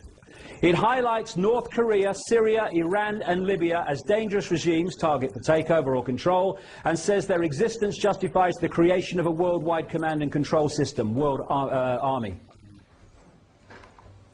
This man, David Frum, who is a scholar of an organization called the American Enterprise Institute, which is a neocon operation that fits like that into the project for the new American century, was the man who wrote the famous State of the Union speech for Bush, I think it was in 2002, in which he said that there was an axis of evil that had to be targeted. What was that axis of evil? Iraq, Iran, North Korea, straight off the pages of the Project for the New American Century document. It spotlights China for regime change. This is where it's leading. They want a conflict with China for a massive global problem which will bring in the global solution, the world government and the world army, to stop it ever happening again, even though they created it in the first place. I've been talking about this now since the mid-1990s, the China thing, and in 2000 they come out and actually say it. It is time for the presence of American forces in Southeast Asia, it says. This could lead to American and allied power providing the spur to the process of democratization in China. These people are crazy, but not stupid. It called for the creation of US space forces to dominate space and total control of cyberspace to prevent their enemies using the internet, i.e. people like me and others who are exposing this. They're trying to more and more edit and censor the internet. Talks of developing biological, but these are the people we're talking about here, who are saving us from terrorists. Talks of developing biological weapons that can target specific genotypes. This may transform biological warfare from the realm of terror to a politically useful tool. And this is what it said in that document when it was saying that there was a problem with introducing this agenda because the people wouldn't have it. And this is what it said in terms of the timescale of this agenda. The process of transformation is likely to be a long one, absent some catastrophic and catalyzing event like a new Pearl Harbor. Let's have that again. This process of transformation is likely to be a long one, absent some catastrophic and catalyzing event like a new Pearl Harbor. 1 year after that document was published, 9 months after the people that wrote it came to power in the Bush administration, America had what Bush described at the time as our Pearl Harbor. And everything that has happened since 9/11, that has unfolded off the pages of that document quite demonstrably, has been justified by 9/11. Problem, reaction, solution. And no mainstream journalist has even thought of questioning the official version of 9/11. And we are being told by the left in politics, by often the Greens, though not all of them, I'm talking about the hierarchy, that Bush and Blair lied about everything. Beliar, you remember the posters? Those two lied about everything except the official story of 9/11. They told the whole truth about that in terms of how it was orchestrated. Naivety Anonymous, hello, is that you? I've got some customers for you. And they condemn people like me for having the nerve to raise the subject. Nutter, rubbish. Oh, God. I wrote a book a year, well actually I wrote it immediately after 9/11 and researched it for a year. It came out a year to the month after 9/11. It takes the official story apart. It's a fairy tale. A fairy tale. But it's been justified. It's used to justify this, and that's why it happened. Bullshit. Absolutely. The official story of 9/11 has just left the room. Even academics that rubbished it to start with are saying the official story doesn't make sense. You've got pilot organizations that are saying, pilots against 9/11 and stuff, who were saying there's no way those people who couldn't fly Cessnas could do what they did with those planes. Endless people now. There are engineers organizations against 9/11 who are pointing out that those buildings could never have collapsed as they did because of fire and steel. But no one investigates it.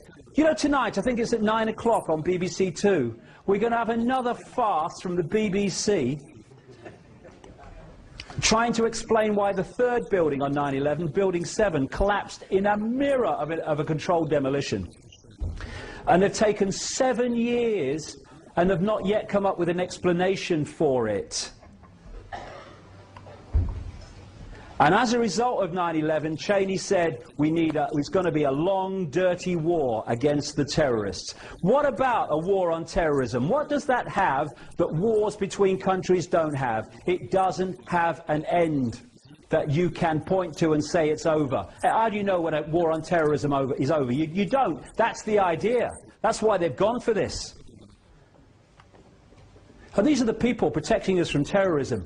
This is John Negroponte, the UN ambassador who was arguing in the UN for the invasion of Iraq. And this is what John Pilger wrote in the New Statesman magazine. How appropriate that John Negroponte is Bush's ambassador at the United Nations. This week he delivered America's threat to the world that it may require to attack more and more countries. As US ambassador to Honduras in the early 1980s, Negroponte oversaw American funding of the regime's death squads, known as Battalion 316, that wiped out the democratic opposition while the CIA ran its Contra war of terror against the neighboring Nicaragua. Murdering teachers and slitting the throats of midwives were a speciality. What did Negroponte go on to be? The man who was the head of US operations in Iraq after the invasion, and then head of the whole of US intelligence for a while. These are the people protecting us from terrorists. These are the people that operate here and provide the excuses here. We must get bin Laden. Oh, really? Oh, yeah. Well, why haven't they got bin Laden? They've got satellite technology that can read your number plate from space. Oh, I've got the number plate, mate. I can't see it. He ain't got a beard. He ain't got a beard. Can't find bin Laden. This is from a Newsnight documentary. For people watching this on the internet, it's a current affairs program in Britain.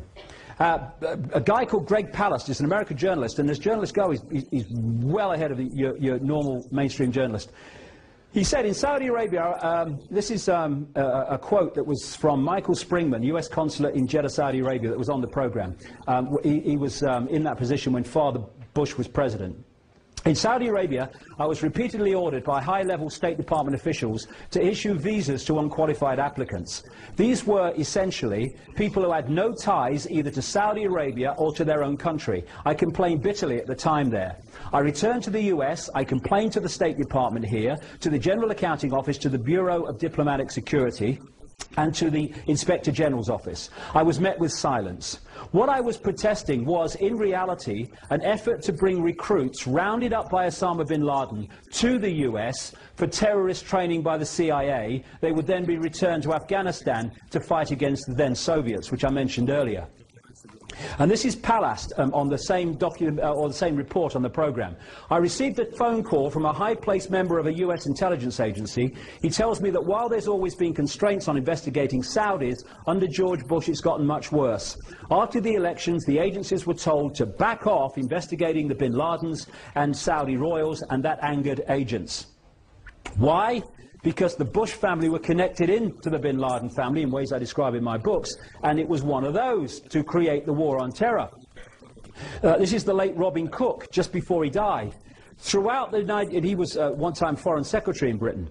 Throughout the 1980s, bin Laden was armed by the CIA and funded by the Saudis to wage jihad against the Russian occupation of Afghanistan. Al-Qaeda, literally the database, was originally the computer file of the thousands of mujahideen who were recruited and trained with the help of the CIA to defeat the Russians.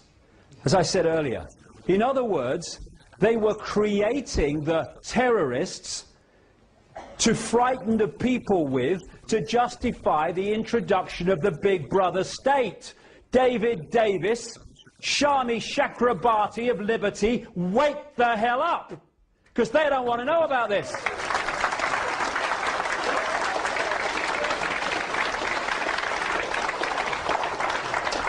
Massive connections between the bin Laden family and the Bush family. And here's the man, Zbigniew Brzezinski, who was at the heart of what I've just described when he was in the Carter administration, the man behind Barack Obama. Change we can believe in.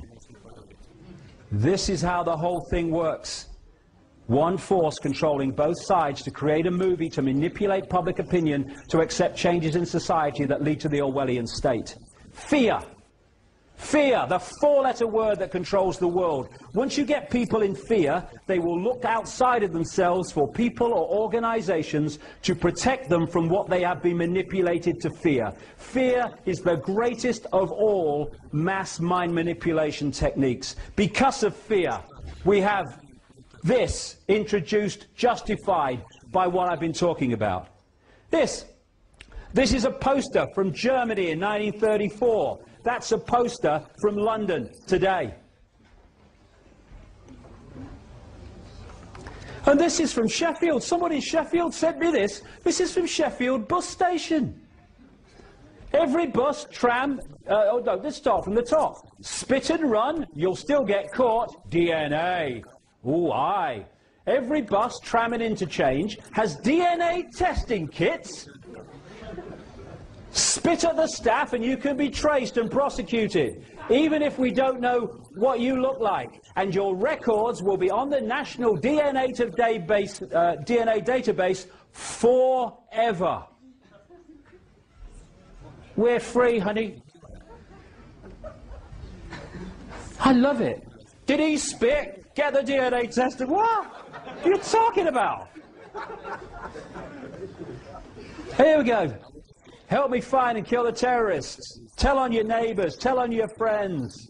Tell on your family. Hey, there's some meeting going on at that Willoughby Manor Hotel. I don't know what's going on here. I think better get over here quick. Yeah, you might bloody learn something. Get over.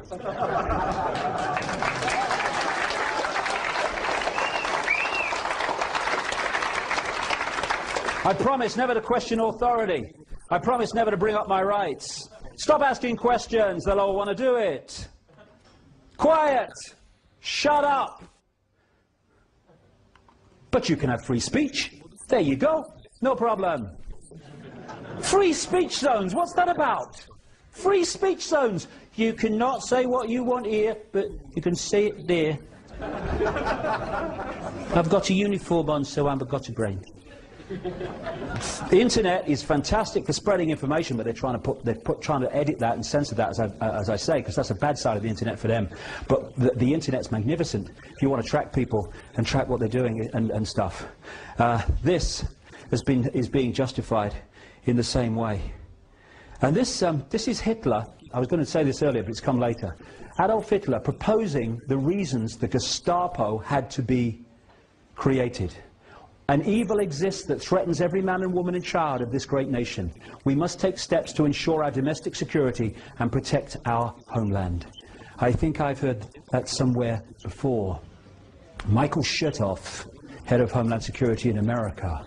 And now we have a Homeland Security. Homeland Security has suddenly become a name of departments and shadow departments. It's Homeland Security. It's like I say, that's what it is. Okay. The Big Brother by-election. I do go on, and I probably will a bit longer now, quite a bit longer yet, actually.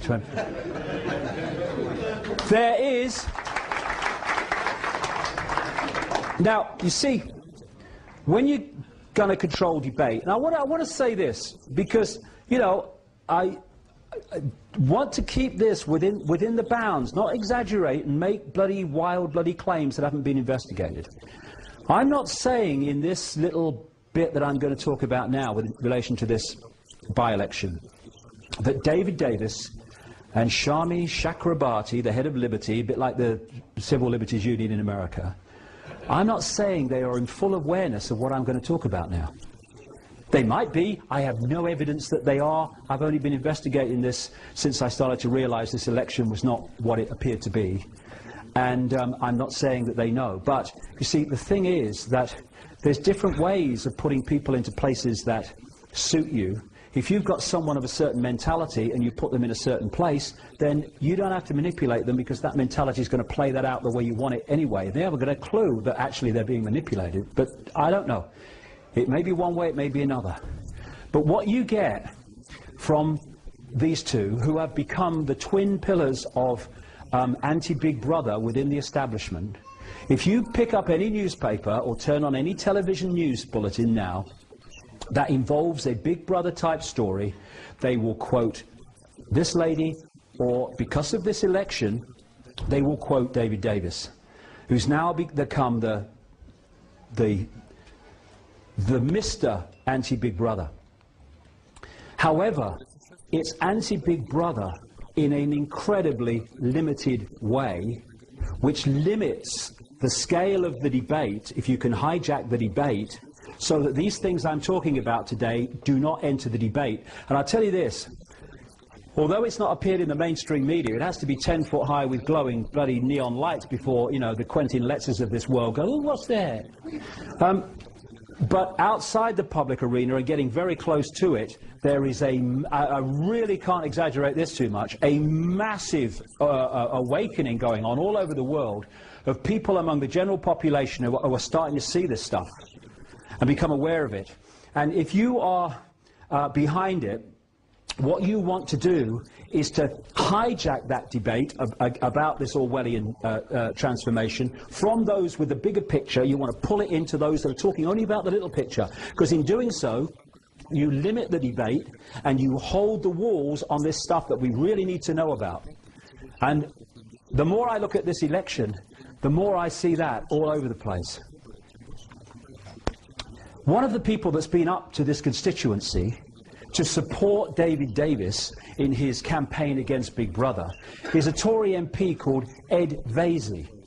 Ed Vaizey is a original, at the foundation, signatory on the Statement of Principles of an organisation called the Henry Jackson Society.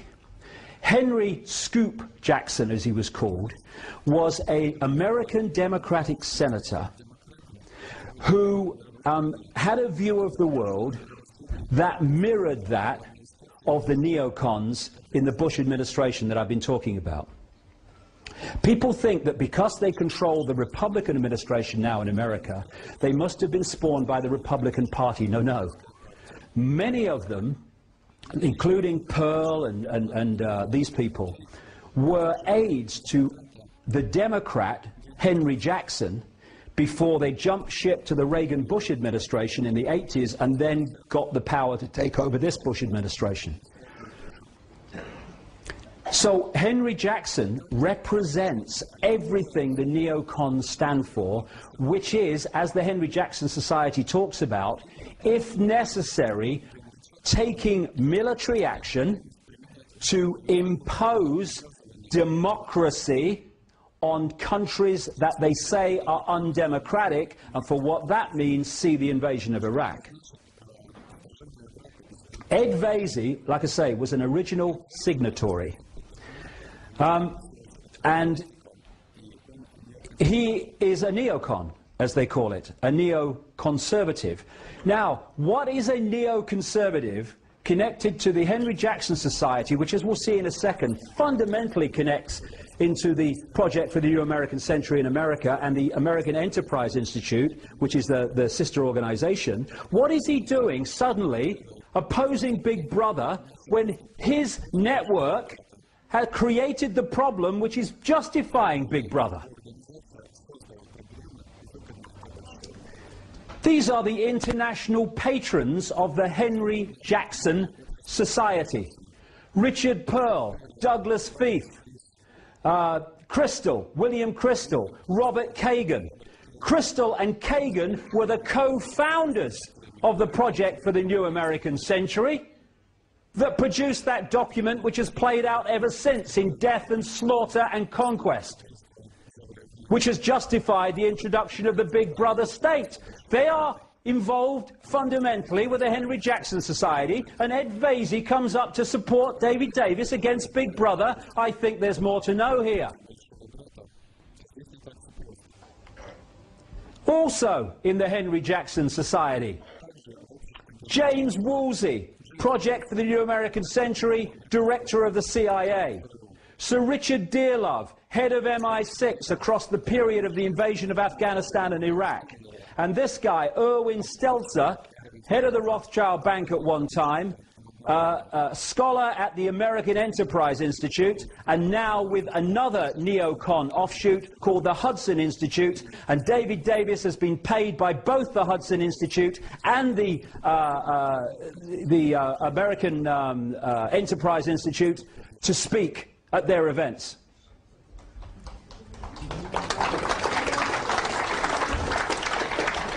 Coming up to this constituency before the polling on Thursday is this man, Michael, I am a neoconservative, from his own lips, Gove, another shadow minister in the Cameron administration, Conservative administration. He was also an original signatory to the statement of what the Henry Jackson Society stands for, Statement of Principles as they call it. And he's coming up, like Vaizey, from the same organisation, to challenge Big Brother for David Davis.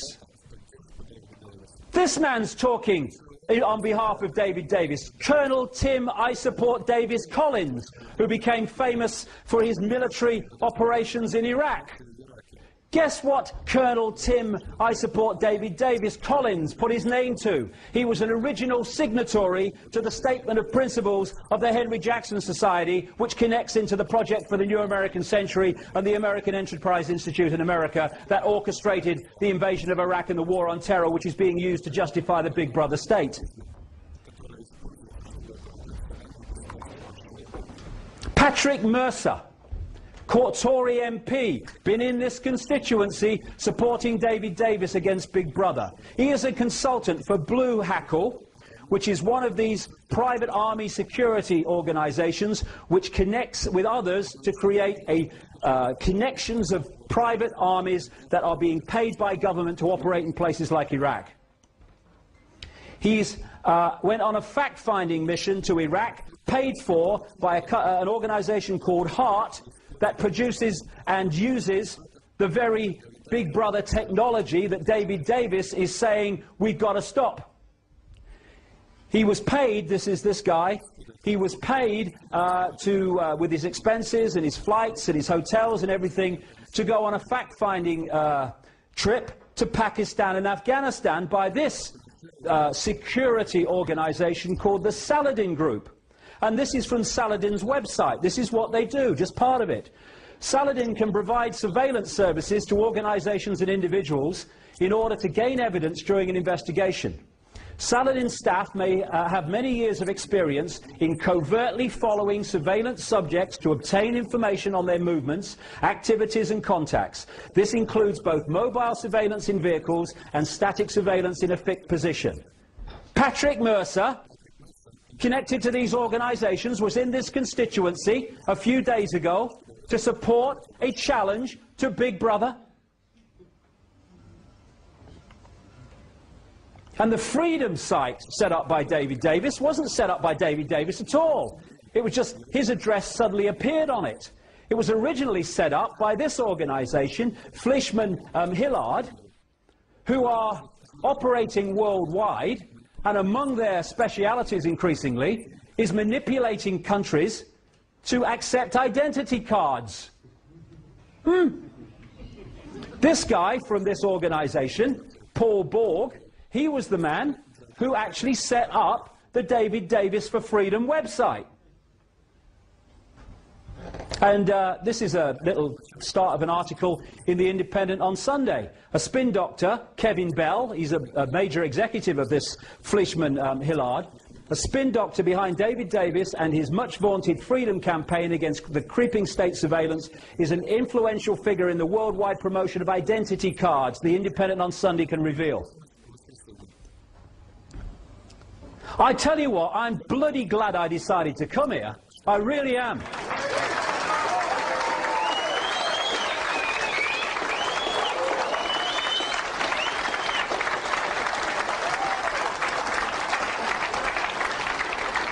And so what we have is now a twin point of everything to do with Big Brother in terms of opposition between David Davis and Shami Chakrabarti. Shami Chakrabarti was a Home Office barrister from 1996 until September the 10th, 2001, the day before 9/11, when she became head of Liberty. She's an alumna of the British America Project, described as a junior Bilderberg, which was created to promote British-American relations and is sponsored by Monsanto and a stream of American corporations. She is a governor of the Ditchley Foundation, which you'll find in this book from 15 years ago. And it is connected into the Bilderbergs and that network we saw earlier. And that was created to promote British-America relations. Now, I'm not saying she's knowingly manipulating. I don't know that. I'm not saying it's not true. I'm not saying it is true. I don't know that. But what we've got here is the manipulation of a situation in which establishment figures, because whatever she might say, she's an establishment figure, and so is David Davis. Establishment figures are hijacking, for whatever reason, the Big Brother opposition that is being introduced by other parts of the establishment. And as a result, narrowing the debate so people like me and the information that I'm talking about today don't get access to it. Let's just worry about England first. Then somebody who's here today, was canvassing a little bit yesterday for me, came across David Davis synchronistically, asked him about the Bilderberg Group, and according to what she tells me, he said he didn't know anything about it. And could someone send information? Well, he obviously doesn't talk to George Osborne, the Shadow Chancellor, and as things stand at the moment, the next Chancellor of the Exchequer of this country, in control of our finance, or much as we do control our finance now. He was at the Bilderberg Group meeting a few weeks ago in Washington, and that's the third he's attended. And he was asked by someone who's been supporting me in this constituency, David Cameron, when he was here a few days ago, about the Bilderberg Group, and he said, there's nothing to worry about, basically.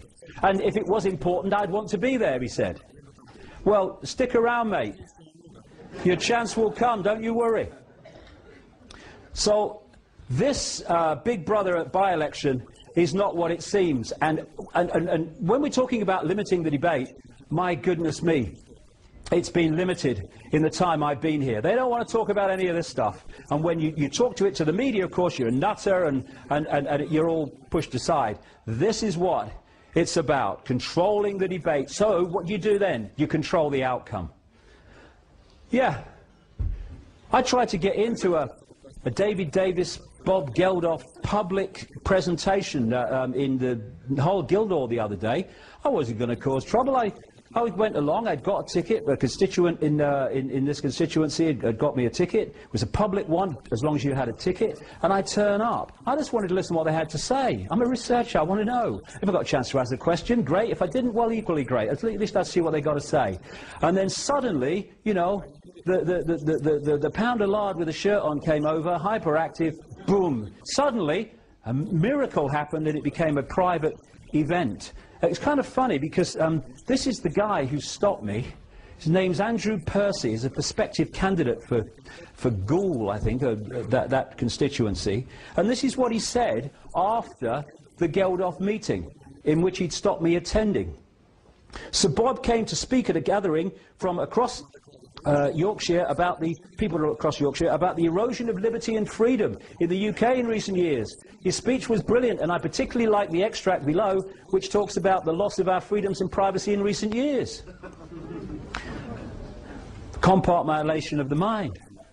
And while this is going on, and this level of the, quote, debate is going on, global Big Brother is expanding its power by the hour now, as control goes further and further away. And it's going into the fine detail of our lives. We're now having people looking through rubbish to see if there's any evidence of activity, of terrorist activity. You can't even relax when you're putting your rubbish out in the bin. And then there's this thing. Traffic wardens. This is an interesting one. A few weeks ago, well, a few months ago now, I had a letter from a traffic warden somewhere in Britain. He's still a traffic warden, so I won't say who it was. And he told me a strange story and said I might find it of interest. He said he was called, he'd been a traffic warden for a long time, nice chap. And he said he was called in by the boss, who gave him, out of nowhere, 3 cards. One was a card that gave him authority to be a traffic warden, fair enough. But the second card was what they call a pace card. And on it are the words that you have to say, that a policeman says, to arrest somebody. You do not have to say anything, but anything you do not say. That one. It's called a pace card. And the third card, was his authority to enter private property. Of course he's going, hold on a second. What's going on? I'm a traffic warden. I give tickets for parking. I don't want these. And the boss said, go away and put him away until further notice. A few days later, he's with a group of traffic wardens near the police station. And an old friend of his, he hadn't seen him for a while, he was a policeman, walks out of the police station with a briefcase, walks over and makes conversation with the traffic wardens, there. And then, towards the end, he said to this guy, who's they're old friends, he called him over. And he said, I want to tell you something. About 4 or 5 times in this conversation, the policeman said, don't tell anybody else, and don't repeat this, whatever you do. This policeman said that he had been designated to do a job in that county, and there was someone like him in every other county.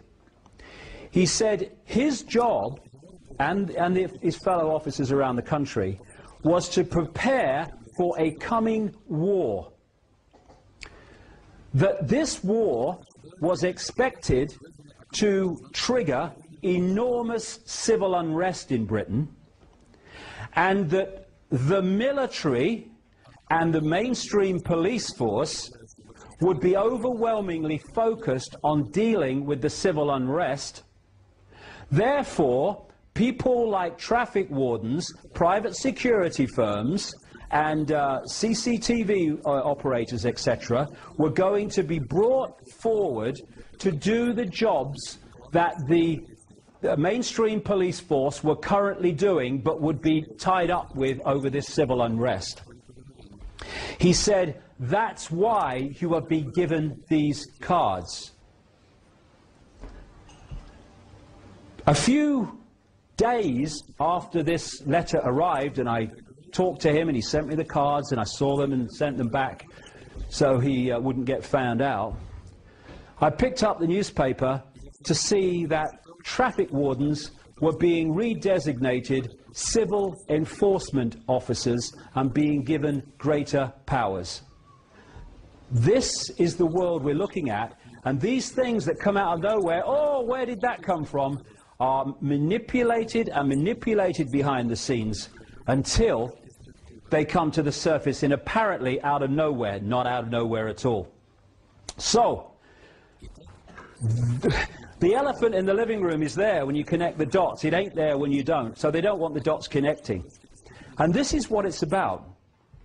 You know why it's gone into the fine detail of our lives, and you can't put, things in your car saying it's for sale. It's the same principle, because this is a mind game in the end. It's a mind game. If you can control people's mind and perception, you control their actions. It's a mind game. Everything's up here.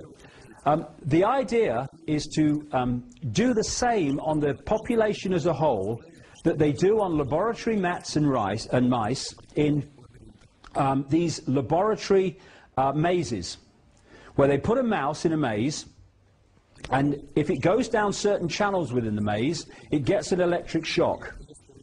After it's been shocked a few times, you can take the electronic equipment away, and that mouse will still not go down that channel.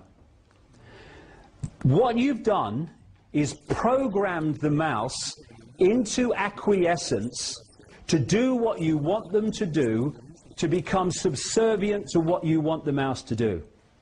Now, what is happening now is in all these areas of our lives, right down to the finest detail now, as I say, we are being shocked in various ways no matter what we do. Traffic cameras, surveillance cameras, cards in windows, rubbish bin out on the wrong day, fine. Huh? What it's doing is creating a situation in the collective mind where I guess you could describe it as anything for a quiet life. Subservience. And the tasers with the police are fundamentally connected to the same thing. I know you're talking rubbish, officer. I know you're wrong. I know it's outrageous, but if I do anything to resist that, you're going to use that thing on me. I'll go quietly. We're laboratory rats or mice in a maze. And what we need to do is take the shocks and still go anyway. I've been...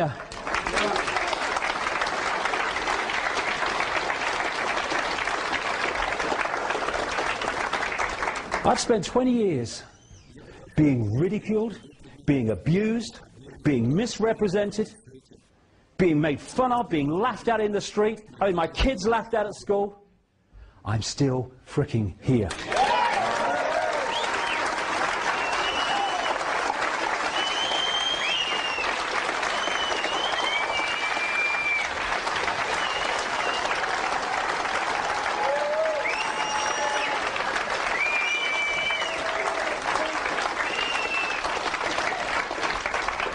Political correctness. In Orwell's 1984 book, he had a thing called Newspeak. You know, and he said, you know, when you at this level of reality, there are many other levels of reality. We won't go there today, though I do. But at this level of reality, we think in words. You have a thought, you think it in words. When you reduce the language available through political correctness, and now this you are speak in text language and stuff, you are, as time passes, what we call time anyway, you are suppressing the amount of words to describe your own thoughts, never mind your own views. This is what political correctness is about, and also playing minorities off against each other. And the left in politics has been played like a violin. I'm from the left, there's me art right there. And here's me sodding brain here. There are a lot of genuine people on the left, what they call on the left. It's all a load of crap anyway, right, left, it's all part of the same scam. Doesn't matter. You know, you go far enough right, you meet yourself on the left coming back, the same bloody thing.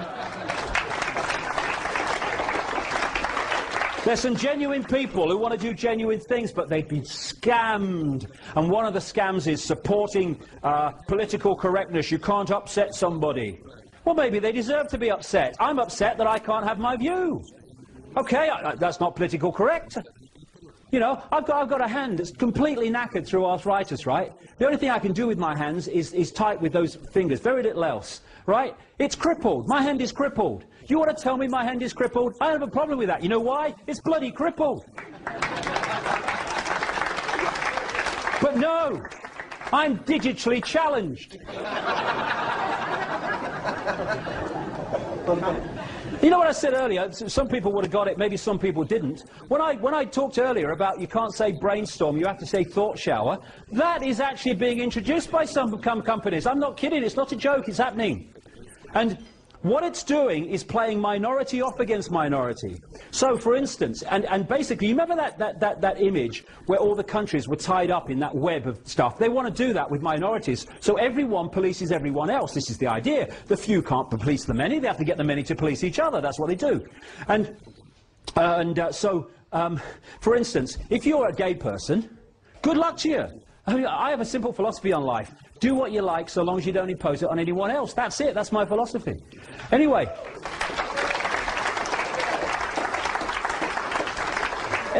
what a gay person can say, that's not politically correct, I'm taking you to a human rights tribunal for saying this about me, but then he can't say something about a black person, or he can't say something about a Jewish person, or he can't say something about an Islamic person, and the black person can't say something about an Islamic person, and so it goes on, where everyone is policing everyone else. In Canada, they've got a massive human rights scam going on, and one of them is a gay organisation took these people on, the Human Rights Commission, over political correctness, and now a woman is taking the gay people to the same Human Rights Commission, or a Human Rights Commission, because they won't let women into their gay club.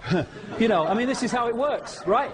This is what I'm talking about. It's nothing to do with freedom, it's to do with control. And by the way, you know that guy, Sir Trevor Phillips, is it? No, not Sir Trevor Phillips. It's Trevor Phillips, CBE or MBE or something, right?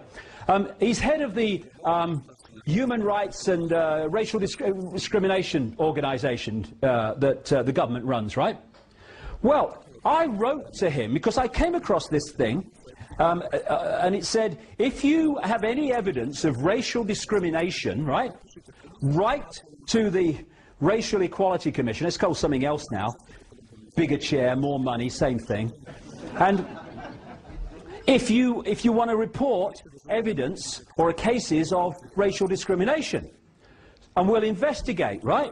So I write to him, and I say two things. First of all, I'm reporting the British royal family as the most racist institution on the planet, because not only do you have to be white, in effect, you have to come from one bloodline, and you have to follow, at least officially, one religion. I want this investigated. And I said to Trevor Phillips, oh, by the way, why are you, as head of against racial equality, why did you accept an honour from the Queen? It was an MBE or CBE or something, from the most racist institution in the world. And I got this bullshit letter back from a lawyer, completely avoiding the whole question, because, of course, they had nowhere to go. And the bottom line was, we don't choose to investigate this. Thank you very much. I love this one. That's a politically correct sign. It's perfect. There you go. And I look at the bottom, if you can't read it at the back, at the bottom in small letters it says, also, the bridge is out ahead. That's where we're going. Now, I've got to get this one. Now, you know, the theme of money. What's that got to do with Big Brother? What's that got to do with Big Brother? It's nothing to do with Big Brother. You know, there's no surveillance cameras on the pound. What's going on? David Davison talked about it. This is one of the greatest aspects of Big Brother. Let's just analyse what is Big Brother. It's control by the very few of the rest. Now, what's the greatest form of control on this planet? Money. And you ask the question. People don't ask these questions. I've asked economists this question. They can't answer me. Is money and who creates it? No. First of all, there is no money in anything physical worth anything. Money is only what we are programmed to believe it's worth. Money is figures on a screen. That's it. When you go into a bank and you ask for a loan, mortgage or something, say £50,000, much more these days, £50,000, what does the bank then do? It types into your account £50,000. That's it. It doesn't print any money, doesn't mint any coins, it doesn't move any precious metal a single sodding inch. It just types into your account £50,000. From that moment, you are paying interest on £50,000 that has never, does not, and will never exist. And to get that non-existent £50,000, you have to sign over wealth that does exist. Your house, your car, your business, your land. And if you don't pay back through circumstances none of your creation, not just the principal, but the interest on the loan, then they get your land and wealth that does exist and your house because you've not paid back money that doesn't exist. That is how the money system works. Because of this, the same force that I've been talking about has controlled the banking system, the pyramid within pyramid, and they've controlled the political system, and therefore laws have been passed. The fractional reserve lending is one name for them, that allows banks to lend at least, and it is at least when you follow the trail, 10 times what it has on deposit. So every time you put £1 in a bank, it can lend 10 it doesn't have to someone else. And once it's given you the £50,000, you then might go and put that £50,000 in another bank. The other bank now has the right to lend 10 times the £50,000 you've just got from this bank. And this is how it all works. Now, what's the difference between an economic boom, prosperity, and all the rest of it, and a credit crunch, depression, economic depression? One thing and one thing alone, effectively: the amount of money in circulation at any time. Who controls that? The private banking cartel, on their decisions on how many loans to make, called credit, which theoretically puts buying, exchange rate, means of exchange into circulation. The more they loan money, the more money is circulating, the more money there is to buy things, the more things need making, everything starts to expand. People tend to get in more debt when they are in a boom because they're confident, they've got lots of orders at the company, the job's strong, so we'll have 2 holidays, we'll have a bigger house, we'll have another car or a bigger car. That, in the banking system, and this scam has been played for centuries, and what economic correspondents earning a ridiculous amount of money, whatever they pay them, it's too much. They call this the economic cycle, as if it's some natural phenomenon. What happens is, fishing rod out. The banking cartel keeps interest rates low, enticing more people in, makes loads of loans, reduces the criteria by which they will give a loan, lots of money in circulation, people in more debt. And here's a point. You know, when you go for a loan of £50,000, the bank creates, at least in theory on your computer screen, £50,000. That's it. But you're not paying back £50,000, you're paying back £50,000 plus interest. The interest on the £50,000 has not been created, it never is. Therefore, by design, there is never ever enough money in circulation to pay back all the principal and interest on the loans outstanding. Bankruptcy, losing your home, is built in on purpose.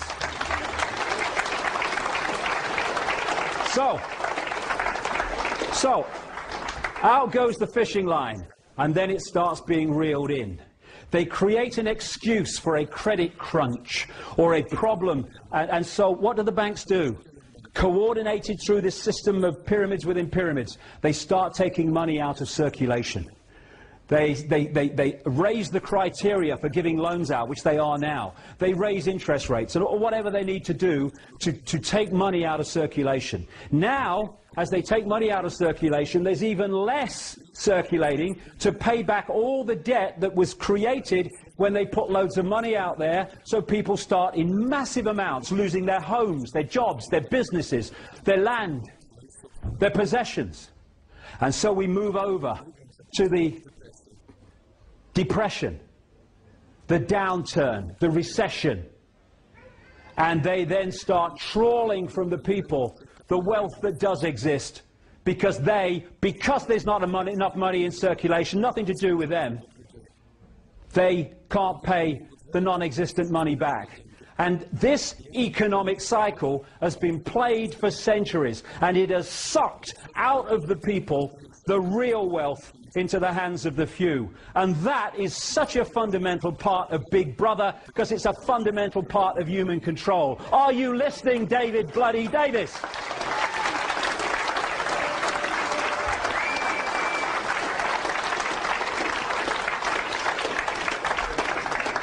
I'm sorry if I'm going on, but you've come so far. I want to give you everything I can today, because all these things connect and we need to know about them.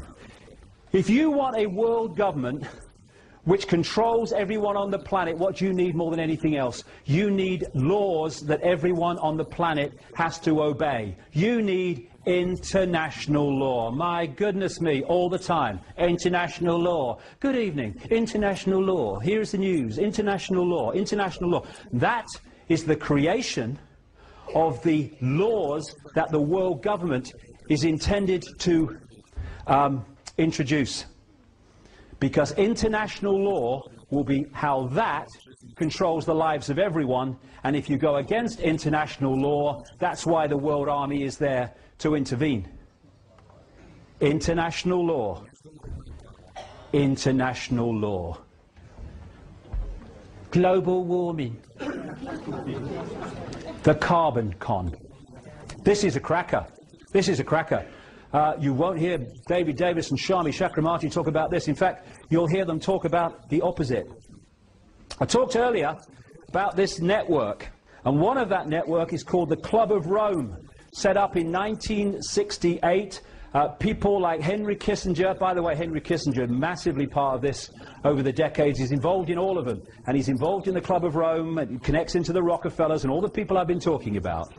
And its job has been to manipulate the environmental movement. In 1991, its founder, the founder of the Club of Rome, Pecci, was quoted as saying in a Club of Rome document, as saying that when they were looking at how to, in effect, do this manipulation, he said, in searching for a new enemy to unite us, we came up with the idea that pollution, the threat of global warming, water shortages, famine and the like would fit the bill. Here's another member of the Club of Rome.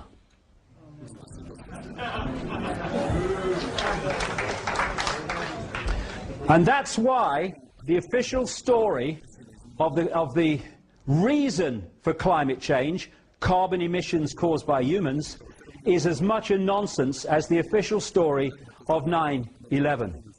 It is a problem, and the solution is international law, more and more taxation to save the planet, more and more imposition of the big brother state to save the planet. Now, I'm not saying that pollution's a good thing. Not saying that. But if we're going to get streetwise, we need to understand that it's not causing climate change. Well, I mean, you know, having researched this for nearly 20 years, there's a little thing you start to learn about this guy, Al Gore. If he's involved, it's a scam. End of story, by the way. End of story, by the way. It's a scam. And of course, for his Inconvenient Truth documentary, let's just redesignate what documentary means on that criteria. He was given the Nobel Peace Prize and the Oscar. Why? Because this network controls that. They don't control every Oscar and all the rest of it, but if they need someone to get one, they can make sure they get one. Same with the Nobel Peace Prize. Kissinger won the Nobel Peace Prize. Bloody war criminal. They're giving it to Blair next. Yeah, Blair. So, what we've got as a result of all this manipulation, Al Gore, is, you know if it's a scam as well, because Madonna's on the stage singing about it, right? This is the Global Warming Survival Handbook, going with the Live Earth concerts, orchestrated by Al Gore. David de Rothschild wrote that. Very good. I'm sure they care about the planet, as they're lending us money that doesn't exist and trawling the wealth as a result of us not paying it. Now, there's a thing they say about computers. Crap in, crap out, right? If you put garbage into a computer, you get garbage out. That's how the computer models came up with global warming. International law is where it's leading, and this is the cause of global warming. Stands back in amazement. You mean the sun has an effect on Earth temperature? Are you kidding? What happens is the sun goes in cycles. It generates what are called sunspots, which are massive explosions of energy powered out into the solar system, which comes to the Earth eventually as solar radiation. Some of these explosions, called sunspots, are as big as the Earth and even as big as Jupiter.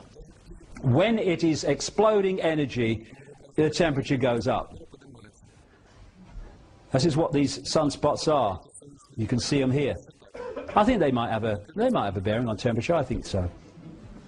This is the recent sunspot cycle coming round, all the rest of it. And of course, there are cycles where you have a sunspot cycle going round at this level of temperature, and then you have a cycle going around at this level of temperature. So that as the cycles go round, it's hotter or cooler in the different cycles as we pass through what we call time.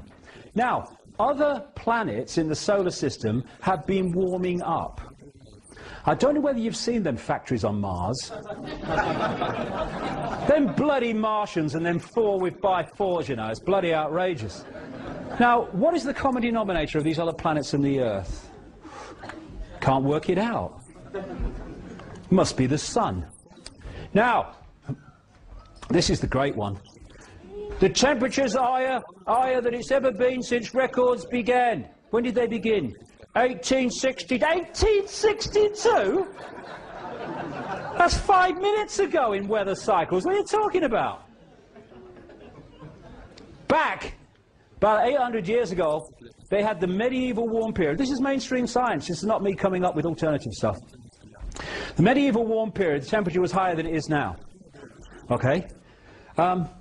What caused the temperature to be higher in the medieval warm period than it is now? Could it have been turbocharged handcarts? What do you reckon? Could be. Flatulent horses, maybe. I can just see a medieval weather forecaster arriving in the village. Dobbin's got the wind, I think we're in for hot summer.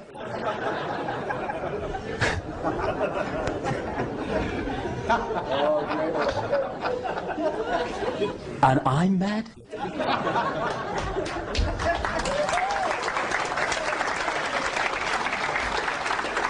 After the medieval warm period, and of course, if they took back the temperatures to then global warming looks very different now.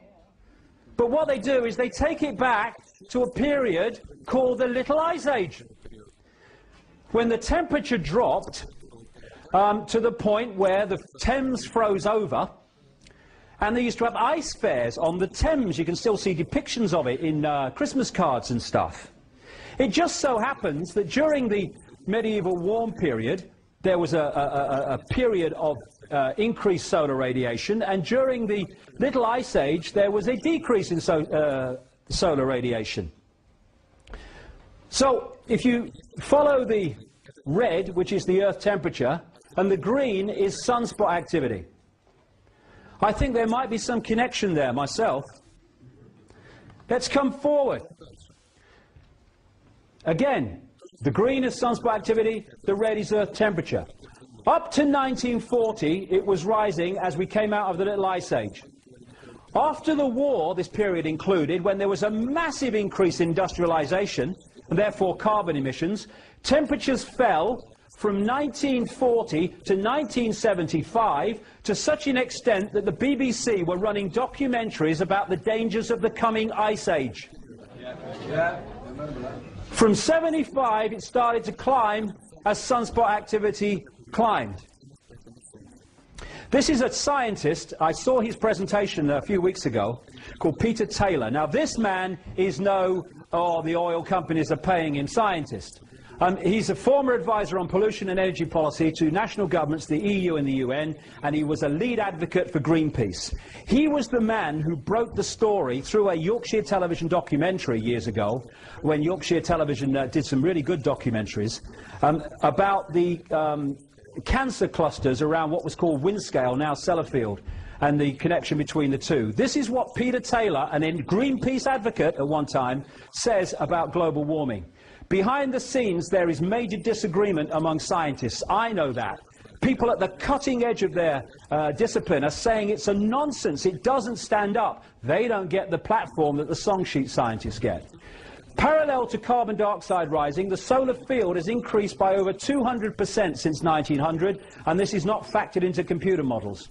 Global temperature is not rising as predicted. In fact, it fell by a whopping 0.6 degrees over the last 12 months, as much as it had gained in the previous 50 years.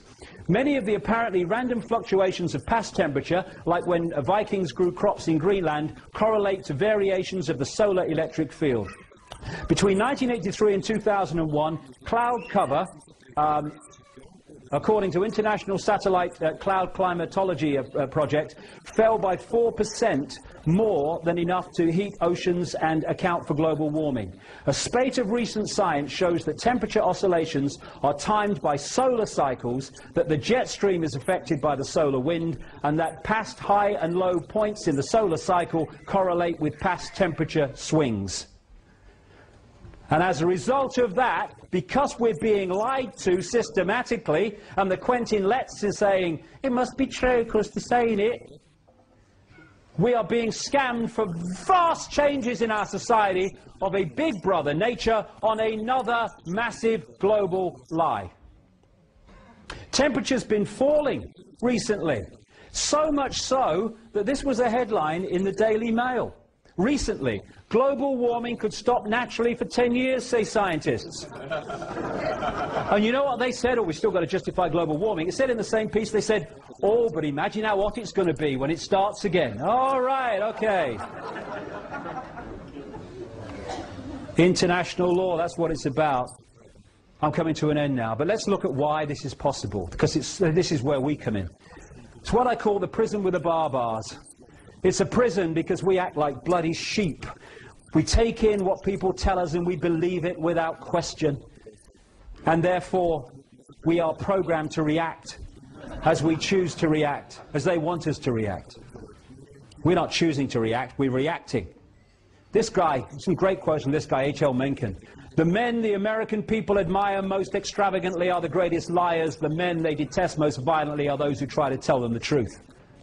Because people don't want to hear the truth. People don't want to hear the truth because the truth means we are responsible and therefore we have the power to change what we don't like. People don't want to feel they're responsible. They want someone else to blame so they can sit on their arse and watch EastEnders.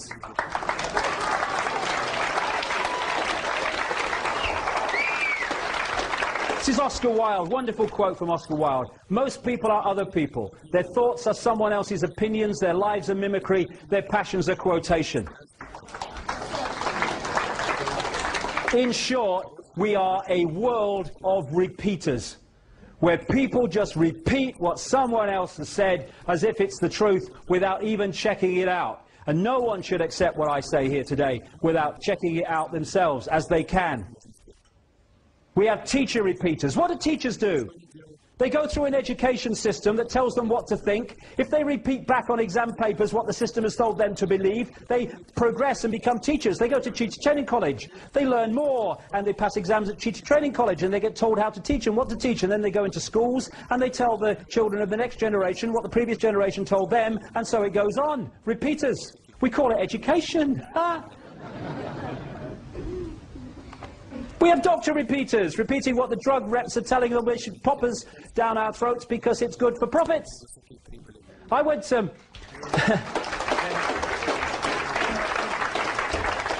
I spoke years ago at the St Mary's, I think it's called, St Mary's Medical School in London, to medical students. If I went across there and talked to a wall, I'd probably get more response. These are kids, these are teenagers, already programmed that if it wasn't taught in the medical school, it can't be true. We have scientist repeaters that come up with this stuff about global warming. And what you find from the non-repeating scientists who are challenging global warming, when they start to publicly challenge it, miraculously, their funding for their projects disappears. So if you're a song sheet scientist, you get well funded. Just like journalists who have been described as intellectual prostitutes, I would question the intellectual bit myself, so are most scientists, prostituting their outcome in line with the income in terms of the brown paper package and stuff. Repeater journalists. Anyone that's outside the bubble they're repeating is a nutter, to be dismissed. Repeater politicians. I love this line. Being bent over so long they think it's standing up. If we had politicians who stood by their their conscience, who answered to their conscience only and not to career massaging, yes sir, no sir, I'll vote this way even though I don't agree with it because it's good for my career politicians, then we'd have a decent parliament that represented the people. As it is, all you have to do in a political party is control the tiny few at the top, the Camerons, the Blairs, and the little few people around them. They dictate the policy. And then the other mass in the pyramid in the political party, the Tory politicians, the Republicans, the Democrats, the Labour politicians, they just trot through, yes, okay, I'll vote for it. All they have to do is decide the policy, and the policy's in overwhelmingly. This is how it works. And while this is going on, Big Brother unfolds so fast.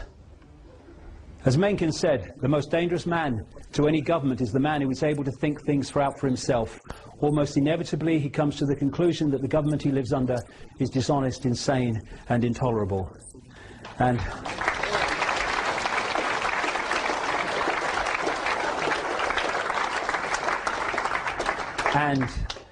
it is to stop that awakening that limiting the debate on Big Brother is all about. Secret Agenda, the movie. Puppet people. Follow the White Rabbit. War is peace. Get a brain, Morans.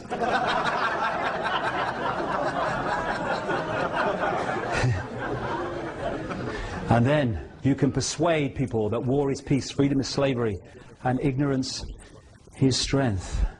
And you can justify this as fighting for peace. You can say that this is bringing freedom to a people from a tyranny. No problem. Collateral damage, it says so here. But you don't want to see that. Shut up! Watch this! Watch this! Hey, quick, honey! She's going for the car! Liberated. Liberated. Liberated. Liberated. Hey, I think it's terrible that Janet Jackson, she showed her breast at the Super Bowl. I'm morally outraged. I wonder what should really morally outrage us. But we compartmentalise our minds, as so many people do, where they can't see the contradiction between worrying about someone's breast on television and some kid getting blown apart. The two sides never talk to each other, so they can't see the contradiction. Open minds. They talk to each other so they can see the contradictions. As Gandhi said, what difference does it make to the dead, the orphans and the homeless, whether the mad destruction is wrought under the name of totalitarianism or the holy name of liberty and democracy? Still the same. This, depleted uranium babies in Iraq, depleted uranium all over Iraq from the weapons dropped on Iraq, and that's what it's doing to children. But you don't want to see that. Hey, honey, quick! It's the Jerry Springer show, and he's going to hit his girlfriend. Shut up! Watch this. Go about your business. Everything's fine. It's a mad world. Yes, it is. They want to turn us into robots, and they're doing so. And if anyone thinks that it's not possible, well, it is possible. It's been done before. They just want to do it on a mass scale. This is China today. Look at that. They are human beings. They could be free spirits. They could be all consciousness expressing itself in this reality. And look at them. Robots! And that's what they want us to be. Robots. With this acquiescence, this manipulation of the laboratory maze I was talking about, by constantly giving us reasons to be punished and to fear. And then, I'm coming to an end now, but again, this is part of Big Brother. This is really part of Big Brother. The human body is an electrochemical organism, And if you destabilize it electrically or chemically, you stop that organism working to full capacity. And part of that capacity is emotional and mental sharpness and balance and equilibrium. So the more you pour chemical and electromagnetic, electrical pollution and disruptions into the electrochemical organism, the more you stop that manifesting its true potential for sharp thought and balanced emotion.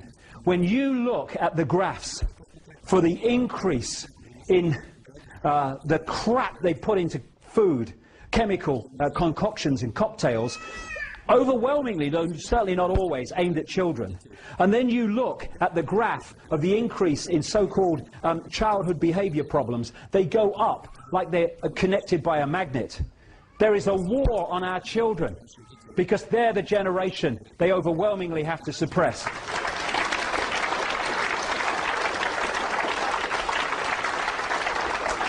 Aspartame is a sugar substitute. Have a look for this if you haven't come across it. It's in virtually everything now. And aspartame is a excitotoxin, they call it. It excites brain cells and destroys them. It stops the brain working efficiently. They sent letters out to naval pilots in America a few years ago, telling them not to drink soft drinks with aspartame in before they fly because it affects their brain's ability to think. And sharp. And who brought aspartame into existence? Donald Rumsfeld. He was head of Searle Pharmaceuticals. They couldn't get aspartame through the Food and Drug Administration checks in America to become part of, the food that we eat and drink. And so they appointed him because he was close friends with the Reagan-Bush administration, and the Reagan-Bush administration changed the head of the Food and Drug Administration when he came in, and suddenly the checks were forgotten and aspartame came out. He then sold out to Monsanto at a vast profit, and Monsanto now control aspartame as they control GM food. Fluoride in the water is an excitotoxin. It excites brain cells, destroys them, and it suppresses thought. The first known time that fluoride was put into water supplies was in the Nazi concentration camps to keep the people docile. Genetically modified food is designed to genetically modify us. Vaccines, 25 vaccinations before the age of 2, with a growing, still developing immune system. All the stuff they give us, electromagnetic soup, the rabbit hole is seriously deep. And this is so appropriate. This was said by a pastor after the Second World War, talking about Nazi Germany. He said, first they came for the Jews, and I did not speak out because I was not a Jew. Then they came for the communists, and I did not speak out because I was not a communist. Then they came for the trade unionists, and I did not speak out because I was not a trade unionist. Then they came for me, and by then there was no one left to speak out for me.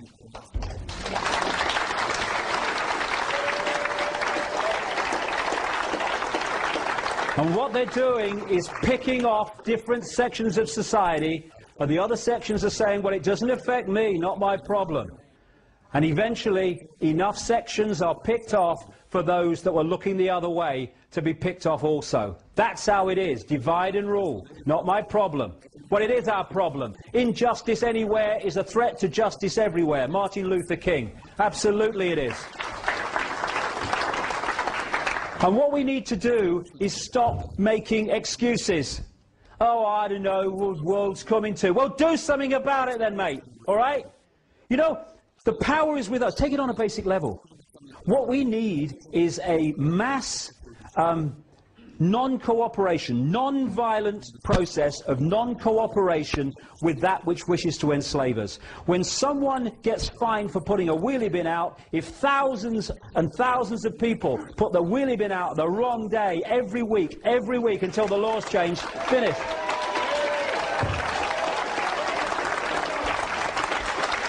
Injustice anywhere is injustice everywhere, potentially, because next time it's going to be us. And it's a house of cards, this. It's held together. The power that is used to enslave us is the power we give to the enslavers every day. They don't have power. They have our power. We give it to them. It's time to take it back.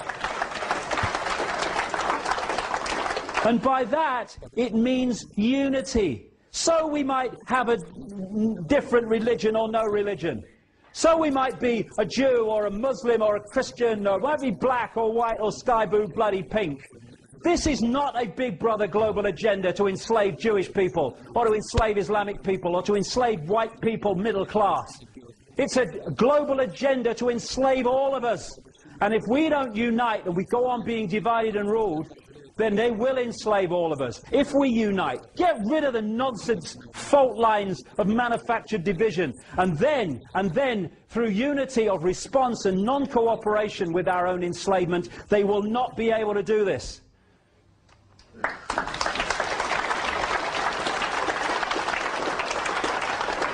The key is to free our minds.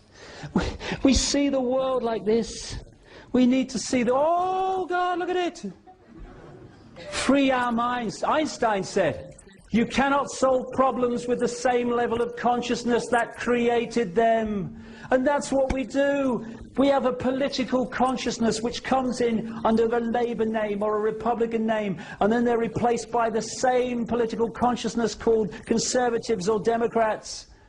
And nothing changes because the same level of consciousness that created the problem has come in to carry on creating the problems. We've got to go to another level of consciousness beyond this nonsense, beyond this playpen. As Gandhi said, you must be the change you want to see in the world. We are the world. What else has created the world that we are looking at? We have, or we've allowed it to be created on our in our name. There is no path to peace. Peace is the path. We've got to stop fighting each other before we divided and ruled into total enslavement. And Martin Luther King said this, cowardice asked the question, is it safe? Expediency asked the question, is it politic? Vanity asked the question, is it popular? But conscience asked the question, is it right? And there comes a time when one must take a position that is neither safe nor politic or popular, but one must take it because it is right. And we are there now.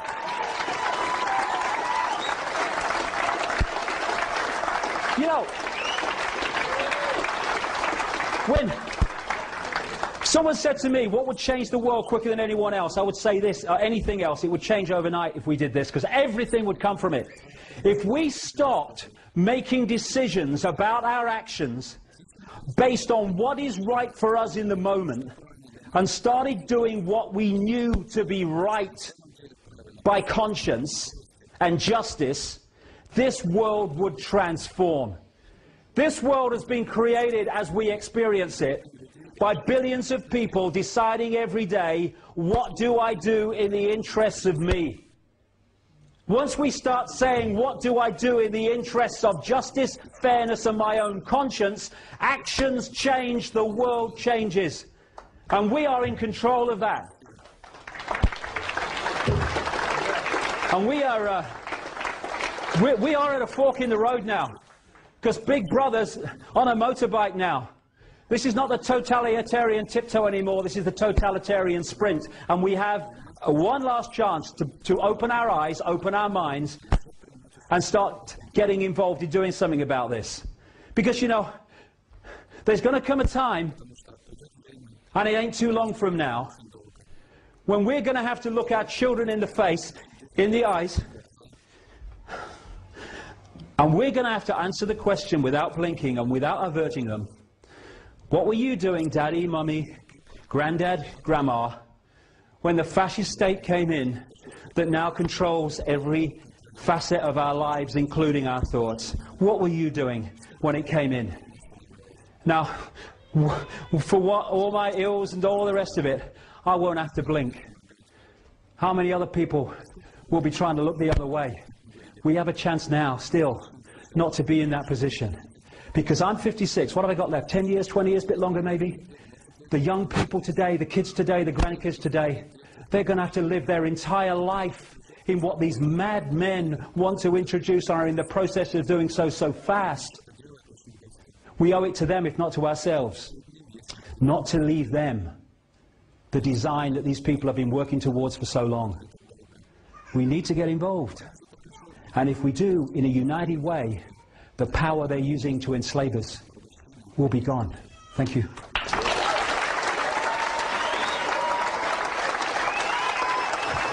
Thank you very much.